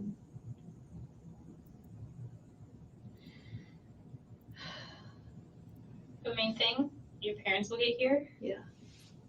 Focus on the boys. I will. Meet them where they're at. Maybe talk to your friends at did you say psychologist? Psychiatrist. Child psychiatrist. She might have some good pointers, but you know, I always say meet kids where they're at. Be honest, let them know, you know, when you're sad, if they get sad, if they see people around them that are sad. Oh, I can't wait for that. That's going to be awesome, Leslie. Can't wait to see you on a live with Judy, AA Legal Focus. That's okay, you know, because people are going to be upset. It's Sarah. Yes. And I'll give you my card and write down my number too for you. I was calling him General. I mean, I just am not okay. Well, this is a traumatic experience, and your brain's gonna kind of process the stuff differently. So, is it good? Like, should I be taking the kids to school when Monday comes around? Like, is it good to have like a routine for them? I mean, it's up to if you want to keep that. And yeah, well, I say it, and now I'm like, I don't want those kids away from me. Like, what if there's like a deranged gunman in town? Like, and I'm hoping as the weekend and time kind of goes on, hopefully the police department will be able to give you some more information. You know, and this is just a basic kind of how a criminal investigation works. They may know more than they're telling you, but they don't disclose. Okay, guys. There is about 12 minutes left. Do you guys want to finish watching the rest, or are you over Wendi as much as I am? I don't really know what the last few parts are. It's her kind of making Sarah feel like she's special by asking her questions.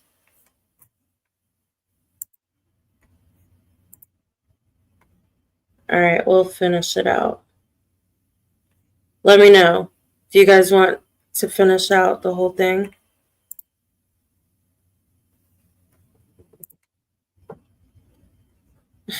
Tater bug.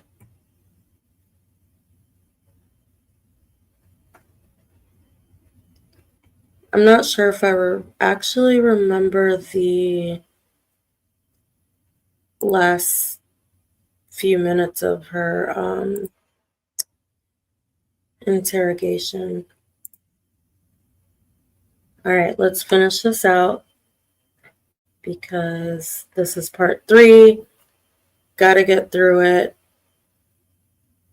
We're doing it. disclose much because if it gets out to someone who tells someone who tells someone, and it Yeah, and gets of back course, to I'm gonna tell a friend, and they're gonna be like, right. because I need to talk to someone. And Right. Oh, no, you're It's fine. You're fine. So, it can be frustrating sometimes dealing with us because you're like, well, what are you doing? Why haven't you told me this or that? And it's kind of all to protect the integrity of the case. I know. So, I just, as he was driving me here, I'm like, oh my god. I'm like, I wonder if I could be like framed for something. Like if I didn't do something, but I'm still gonna end up in jail. I guess that's your attorney mind probably thinking, but you've been more than forthcoming with information and you're doing everything you can to help. I can't imagine who would do this. I can't imagine that Jeff would do this. I see why he's a good suspect. And Jane thought of him right away, but I didn't. I don't know why that is. I wasn't trying to be protective of him. I even thought of my own family. Maybe you weren't really thinking of him at all right now in your brain. Mm-hmm. I feel like a fierce mama cat right now. Like I just want to get to my boys, and I know they're fine with Alan and Lynn. Like, and I Point think that you want to hold them and see that they're okay with your own eyes. And yeah, I really need to be with them. Will I tell them? I can't see it. I don't want to. Okay, so we think like Danny's not waking up. Like, is that? That's the thing. And like, I don't want to tell my kids that their father is gone if he's not.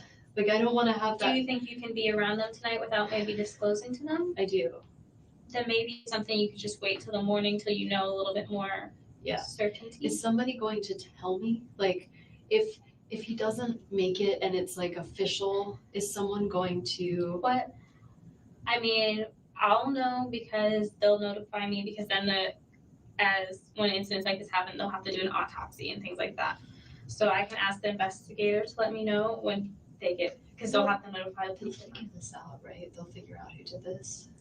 That will be their goal, and they figure it out. There are unsolved crimes, aren't there? I mean, there's always unsolved crimes, but I would say these guys that work here are really good. They're going to be working really hard, probably throughout tonight into the They don't seem to be weekend. worried about my safety. Why is that? I'm not saying they're like they don't care about me, but they don't seem to be worried about. Probably because from whatever they're looking at, there's not any indications as of yet, and I think they're taking the good precautionary measures to say. At home. I don't. I just. And it's good for you anyway to have support. I will like. I have an alarm system, right? I just don't necessarily like. I got the alarm because my parents were like, "You're a single woman." That You guys are so funny. I love all these comments. Good suspect, bitch. Two kids, like you should have an alarm. I just don't think they're that useful. Like I think by the time they call to be like, "Hey, was there?" I feel like it's always too late. Well, and I think it's good for you tonight to just stay somewhere, and if anything, be with have support. Yeah. And kind of a little bit of a distraction. It'd be nice just not to worry about like. Me too. I don't know. I'm just picturing Theater's like, getting awesome. up and trying to like, the kids being like they're 3.5 and 5, right? Like they'll wanna eat ice cream or do whatever, and like I don't have the energy to like impose any restrictions right now. And then it's a difficult time. They might not need those restrictions, and those poor kids. Those poor kids.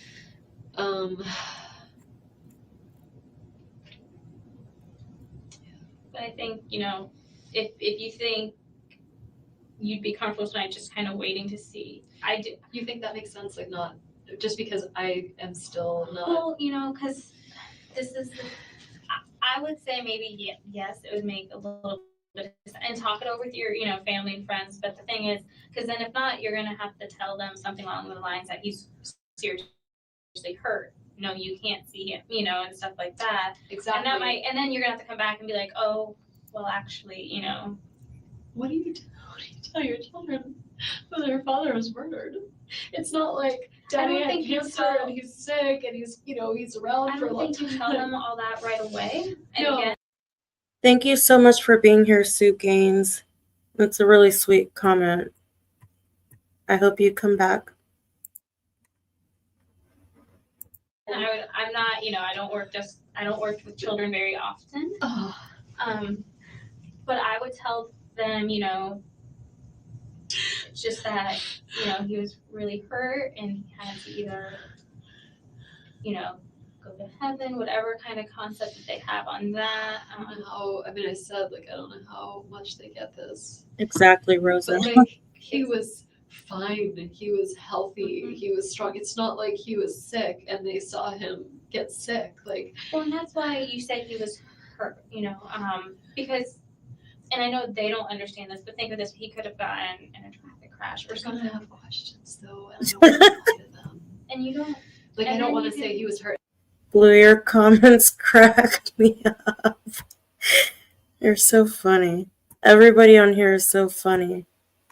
And my reactions are so delayed because I have to click on every single one for them to come up on the screen. Like, they should make it so that they automatically come up, unless maybe I'm missing something, but we'll get there. How's he hurt? He felt like well, you could then say something like, some very bad person harmed your dad, do you think they're gonna ask? I don't want to. I You know don't I wanna have to say expose them? something, but like, Well, they're and gonna then- be so scared. Like, what if the very bad person comes and harms me, and then they're gonna be orphans? We'll talk to, and again,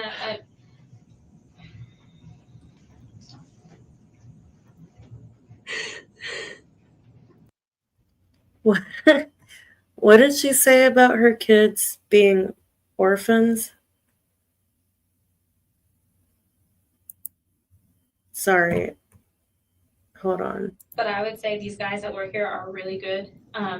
They're gonna be working really hard, probably throughout tonight, I into don't the seem to be weekend. worried about my safety. Why is that? I'm not saying they're like, they don't care about me, but they don't seem to be worried about Probably because there's, from whatever they're looking at, there's not any indications as of yet, and I think they're taking the good precautionary measures to say. to stay at home. And it's good for you anyway to have support. I will like. Hi, I have an Rock alarm Solid system, right? I Alibi. just Thank don't you for being like, I got here. the alarm because my parents were like, you're a single woman that lives with 2 kids, like you should have an alarm. I just don't think they're that useful. Like, I think by the time they call to be like, hey, was there, I feel like it's always too late.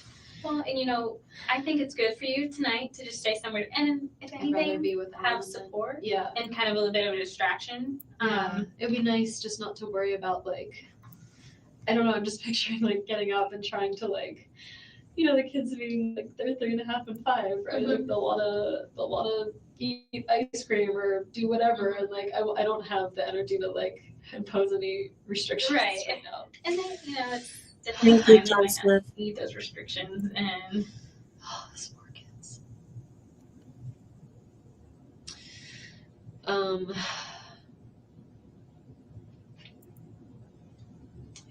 but I think, if you think you'd be comfortable tonight, just kind of waiting to see. I do. You think that makes sense? Like, not just because I am still not. Well, because this is, I would say maybe yes, it would make a little bit of sense, and talk it over with your, family and friends. But the thing is, because then if not, you're gonna have to tell them something along the lines that he's seriously hurt. No, you can't see him, and stuff like that. Exactly. And that might, and then you're gonna have to come back and be like, oh, well, actually, What do you tell your children when their father was murdered?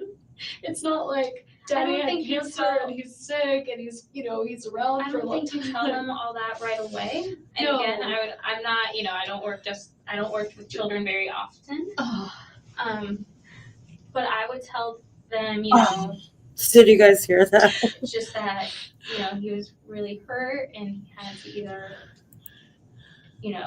go to heaven, whatever kind of concept that they have on that. I don't know how. I said like, I don't know how much they get this, but I think like he was fine and he was healthy. Mhm. He was strong. It's not like he was sick and they saw him get sick. Like, Well, and that's why you said he was hurt, because, and I know they don't understand this, but think of this, he could have gotten in a traffic crash or we're gonna something. have questions though, and I don't want to lie to them. And you don't, Like, And I don't then want you to say can- he was hurt. How's he hurt? He felt like well, you could then say something like, some very bad person harmed your dad, do you think they're gonna ask? I don't want to.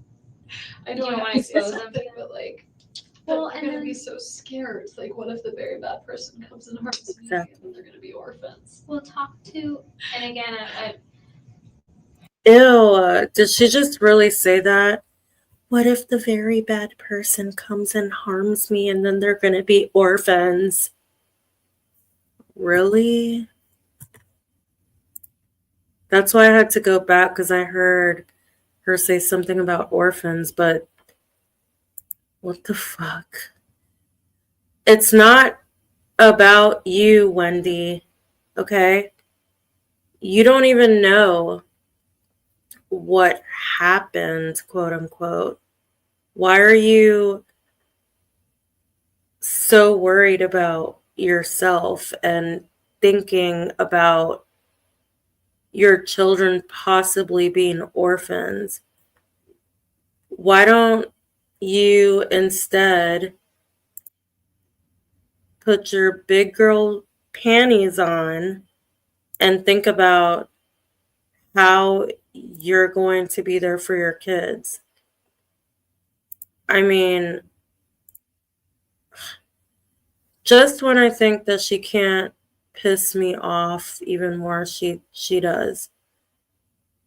I mean, why is that? Why is it just me? Like, why is that one of her concerns? You know, oh, and then they're gonna get me and my kids are gonna be orphans. Like, who thinks like that? You know, if anything, to be honest, like, if it was me, I would be, obviously you can't say what you would do in the situation, but in with her reactions are so outrageous. And if I'm trying to put myself in her shoes without being hateful or biased because I hate her, I would think that, first of all, I would be freaking out.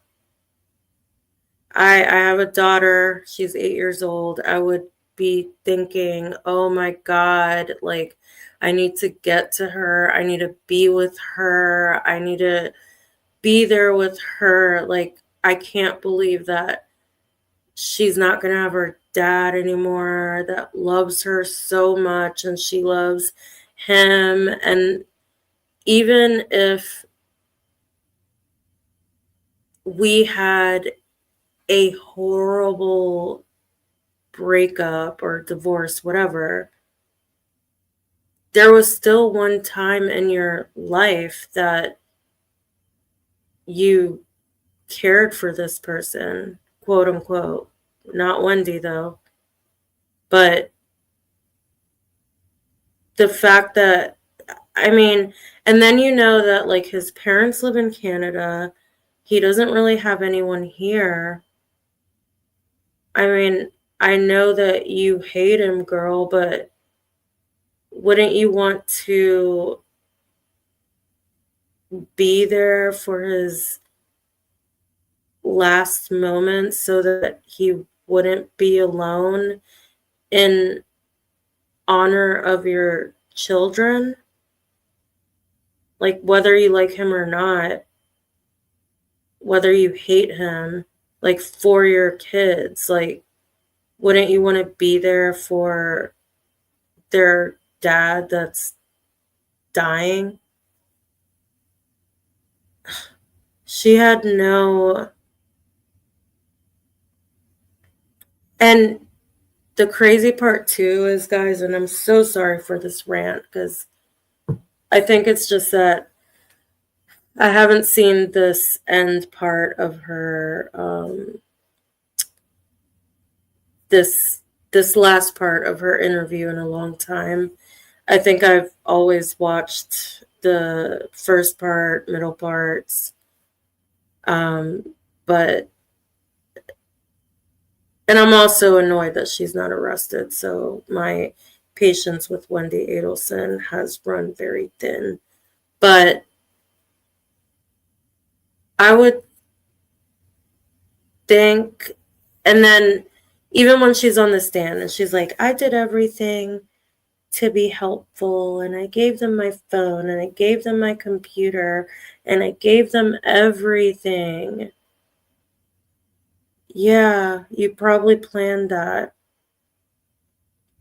Because after that, you never even inquired about the status or the update of the case. You were so scared, right? I'm so scared they're going to come after me and I'm terrified.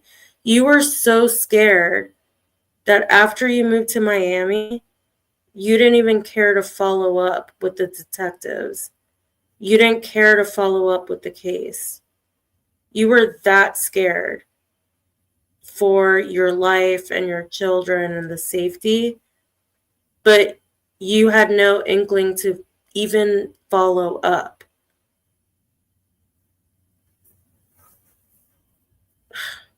And then you get on the stand for years and years and years.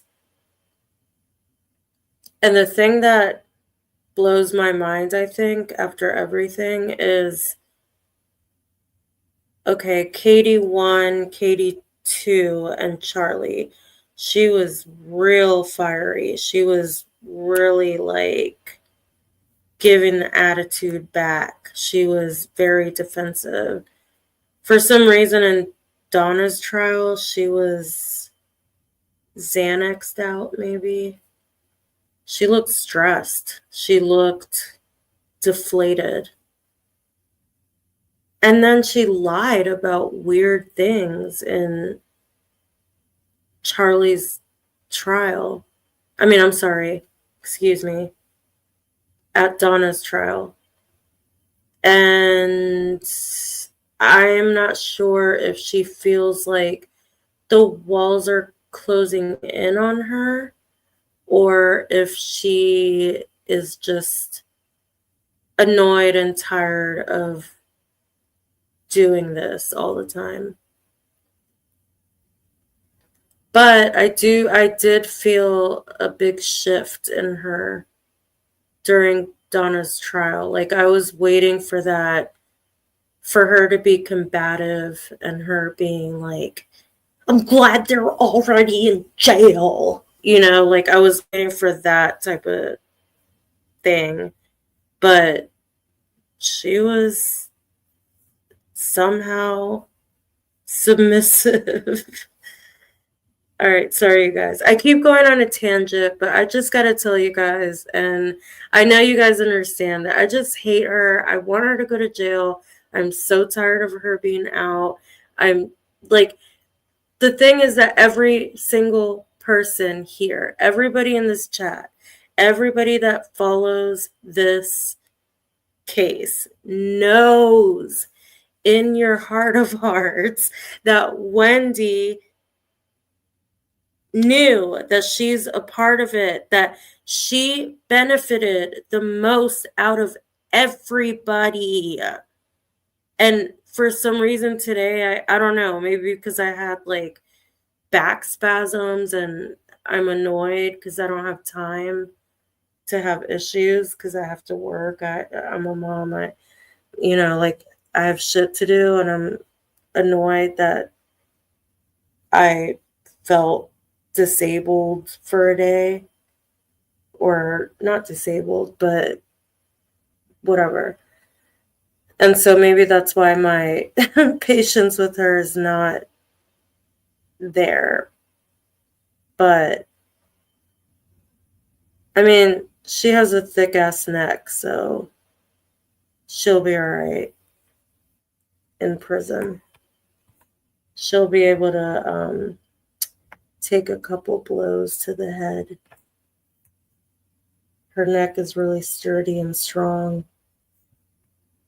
So if she gets punched and hit a little bit, at least her sturdy ass tree neck will sustain everything.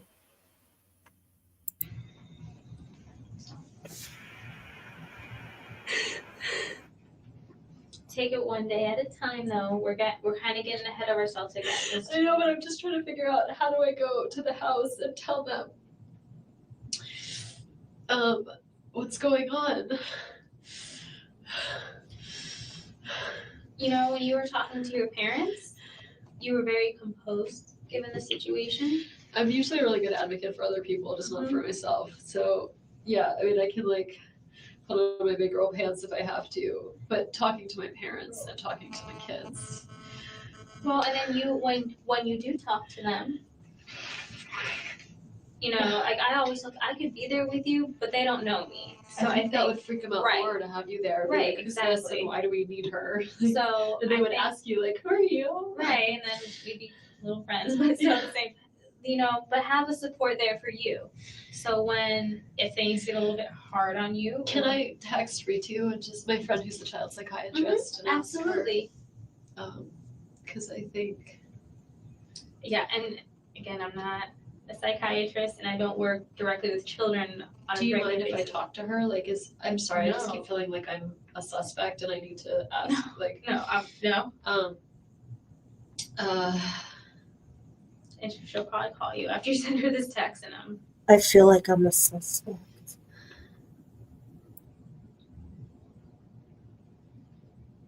I'm gonna run out of battery soon. I can't believe it's almost 8 o'clock at night. I know. How bad is your battery? I have 36%, which isn't terrible. I was gonna say I might have a cable at my desk. It's an older one. It's not one of the. Oh, then yeah, I just sent to you. Sorry. I really wish I had taken a shower this morning. My plan was to go to this lunch and then come home and work out and shower and then be ready for this party tonight with the boys. Plans are funny, all kinds of plans that will not be happening. Wendy, you are not going to that damn party tonight. What are you talking about?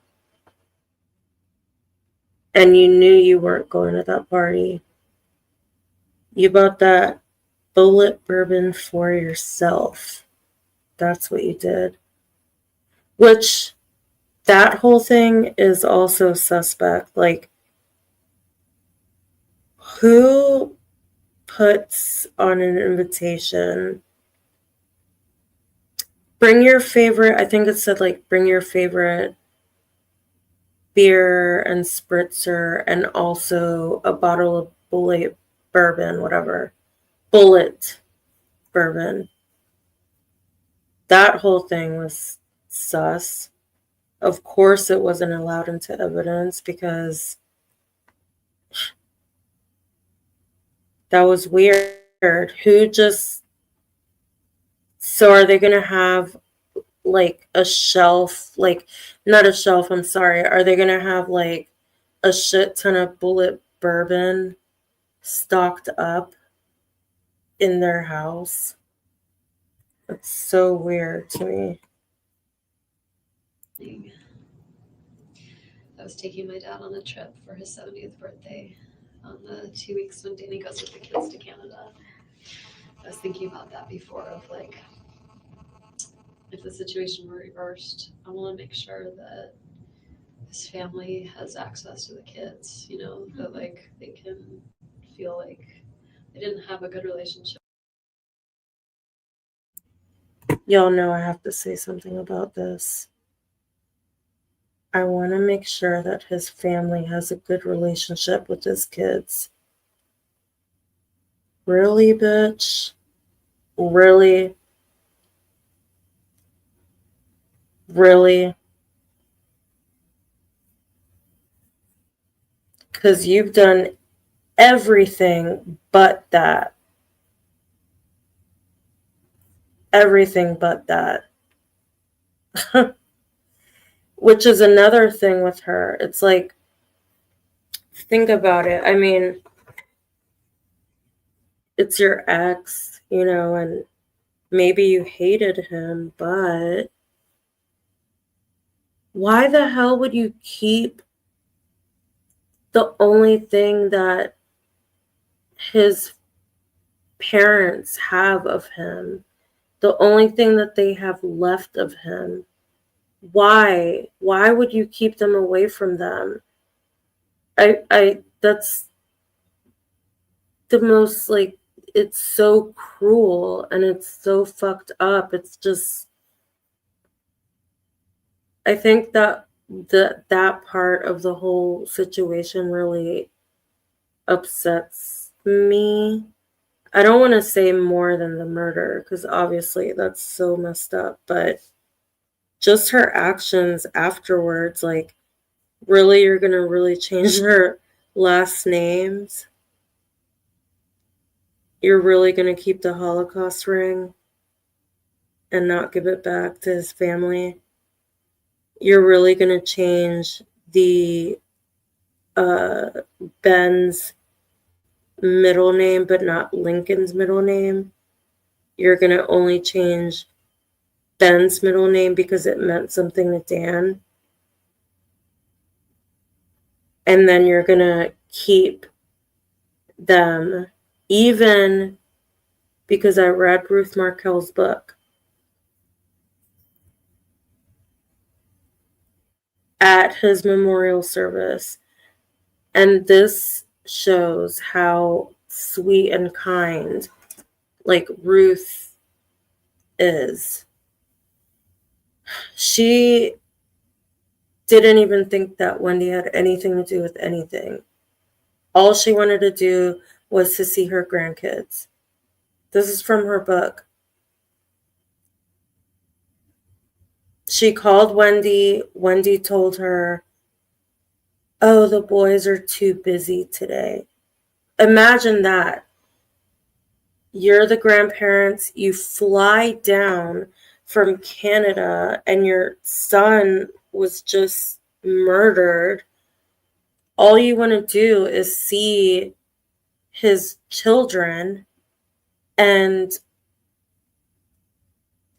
the baby mama is telling you that they're too busy. And at that point, they were not in school. They were really young. So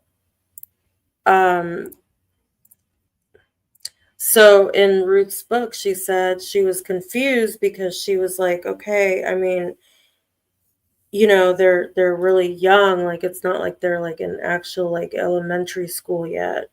Like, they're at a preschool. Like, why are they so busy?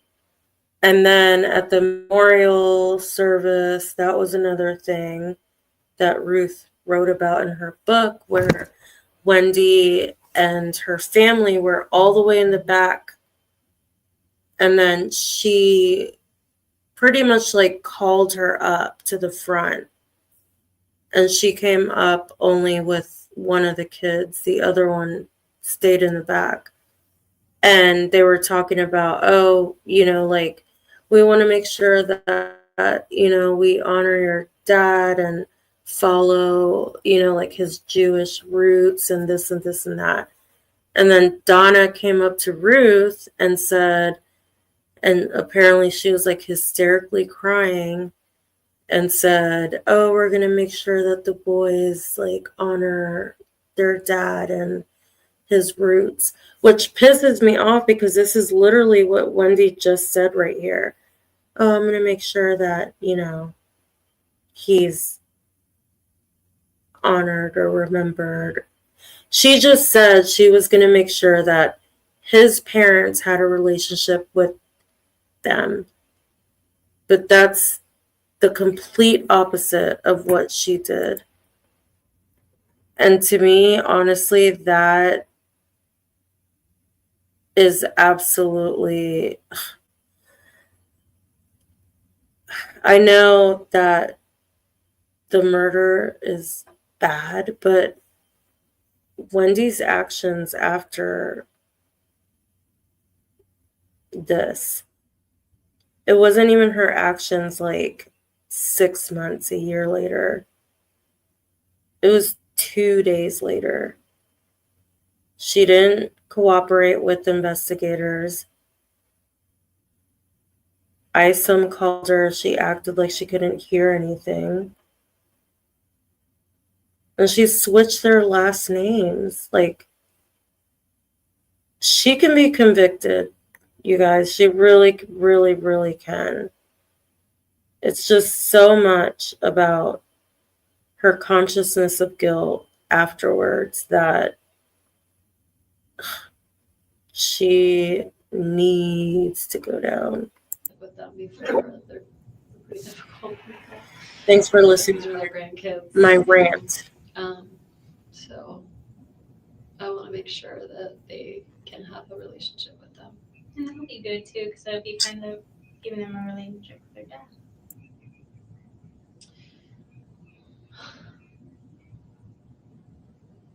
How did this happen?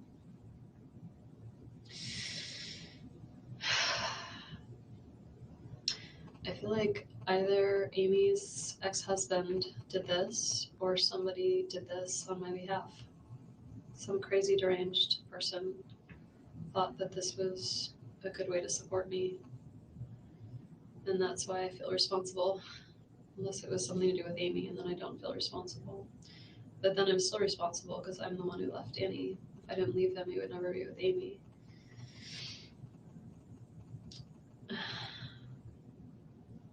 And now my kids don't have a father.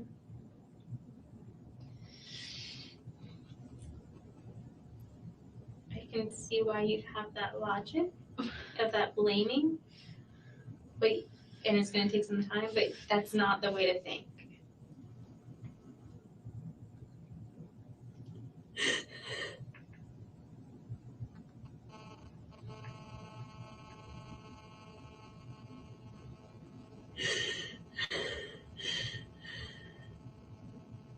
You did what was best for you and your kids. And you said it yourself, if anyone took this on their part, they were clearly not in their right mind.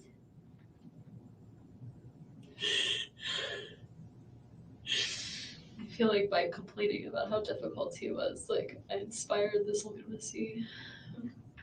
Okay. You went through a divorce. You're not the only person that complains about their soon-to-be ex-spouse.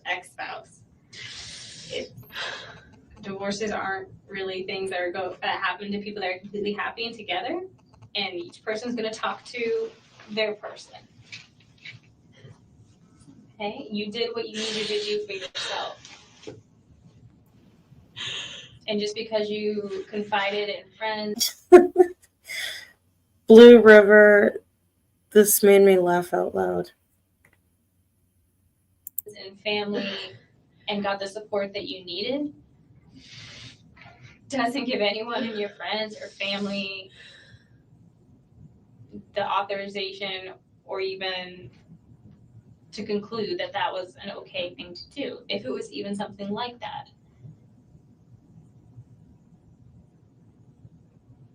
And you don't stay with someone for forever. Diamond Girl, really, there was something odd about the way that she looked from Charlie's trial and Donna's trial. Like she looked stressed. I absolutely agree with that. Because Charlie's trial was 2023. This was only 2 years later, so maybe it's hard to determine if Wendi is actually worried, because I honestly feel like she is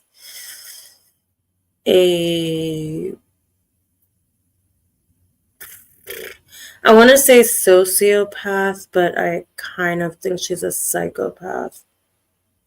In my own opinion, and people don't have to agree with me on this, but she does remind me of Ted Bundy in a way. The way that she is able to blend into society, the way that she can be quote unquote charming. The way that she's highly intelligent. The way that she can just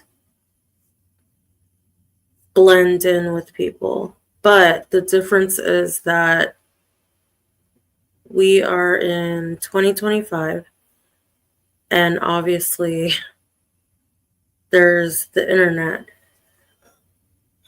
Excuse me. Because you know, when obviously Bundy was around, and I'm gonna say, I'm not saying that she's a serial killer or anything like that we know of, but I just see a lot of very similar characteristics with her and Ted Bundy in the fact that they come off as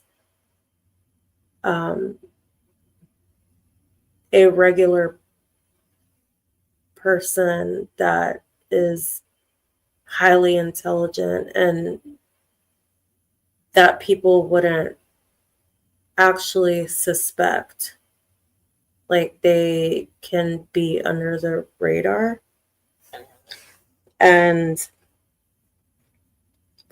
I don't know, there's something about Wendi that I feel that is a little more highly intelligent than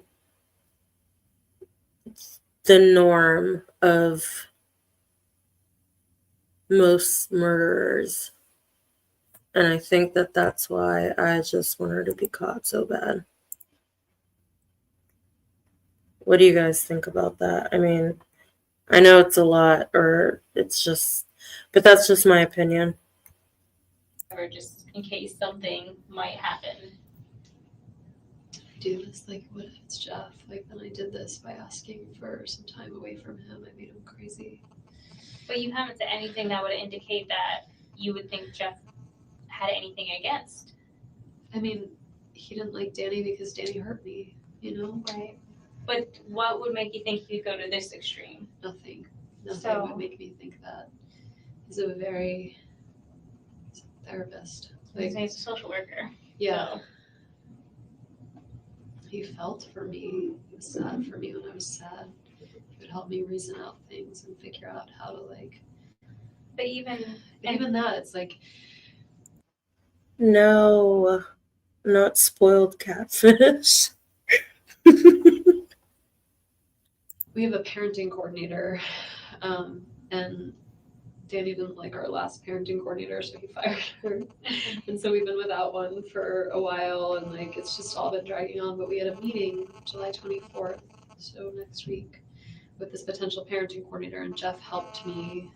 Like, I didn't ask him to, but he wrote this long email of like, because I was like, yeah, the parenting coordinator asked if I have any issues, and I said I don't really, just like it's just hard, you know, co-parenting, but I don't have any like things I'm mad at. And does the parenting coordinator, their role is to help you basically. All right, Noah.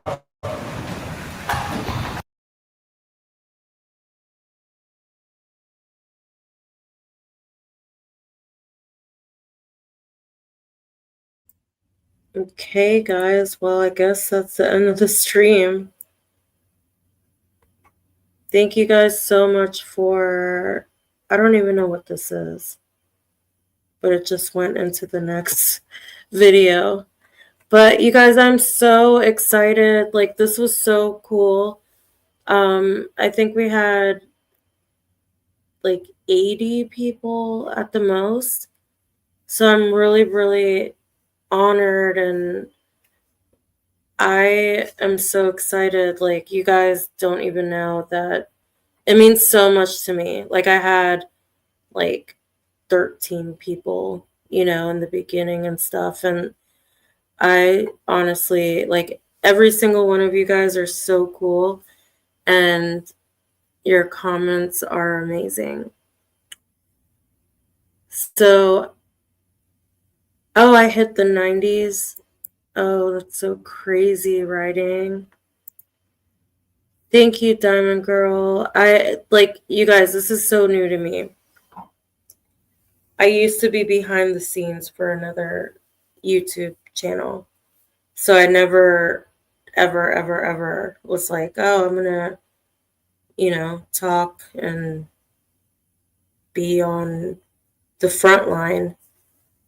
But so this is so cool, and I'm so excited that you guys were here and you guys joined me, and I honestly enjoyed all of your comments. I think this was my favorite live that I've done so far, and hopefully you guys will tune in because I have been working hard on editing this video for that I hope I'll be done with tomorrow. It is about, remember Linda Bailey? It's a deep dive into her. There's a lot of the divorce filings from Wendi and Dan, and this is like my first video that I've edited and cut and did a voiceover and pre-recorded. But I'm so excited to share it with you guys because I do have new emails that I'm sharing with you guys that I don't think anybody's ever seen before. So I'm almost done with it, and I really, really hope you guys tune into it. I'm hoping that I get it done tomorrow. I'm almost done with it, but I'm a perfectionist, so it's taken me a while because I just want Blue River, yeah, her jacked up teeth. Don't worry, I have a zoom in on that part. But no, it's a deep dive to Linda Bailey, exposing her bias as a defense expert witness in Donna's trial and showing her connections in the Adelson case. So hopefully you guys tune in. I really, really hope I get it done tomorrow. I think I will. But thank you guys so much. You guys are the best. I had so much fun on this live. And I will see you guys next time. Bye, everybody. Good night. Please leave a like and subscribe. Sorry, I just had to say that. Because a lot of people don't hit the likes, and it's like, come on, please. Just click the likes. So thank you guys. All right. Hopefully I get that video out tomorrow. I will see you guys next time. I will be on camera next time during the next live. Have a good night, everyone. Thank you for sticking with me.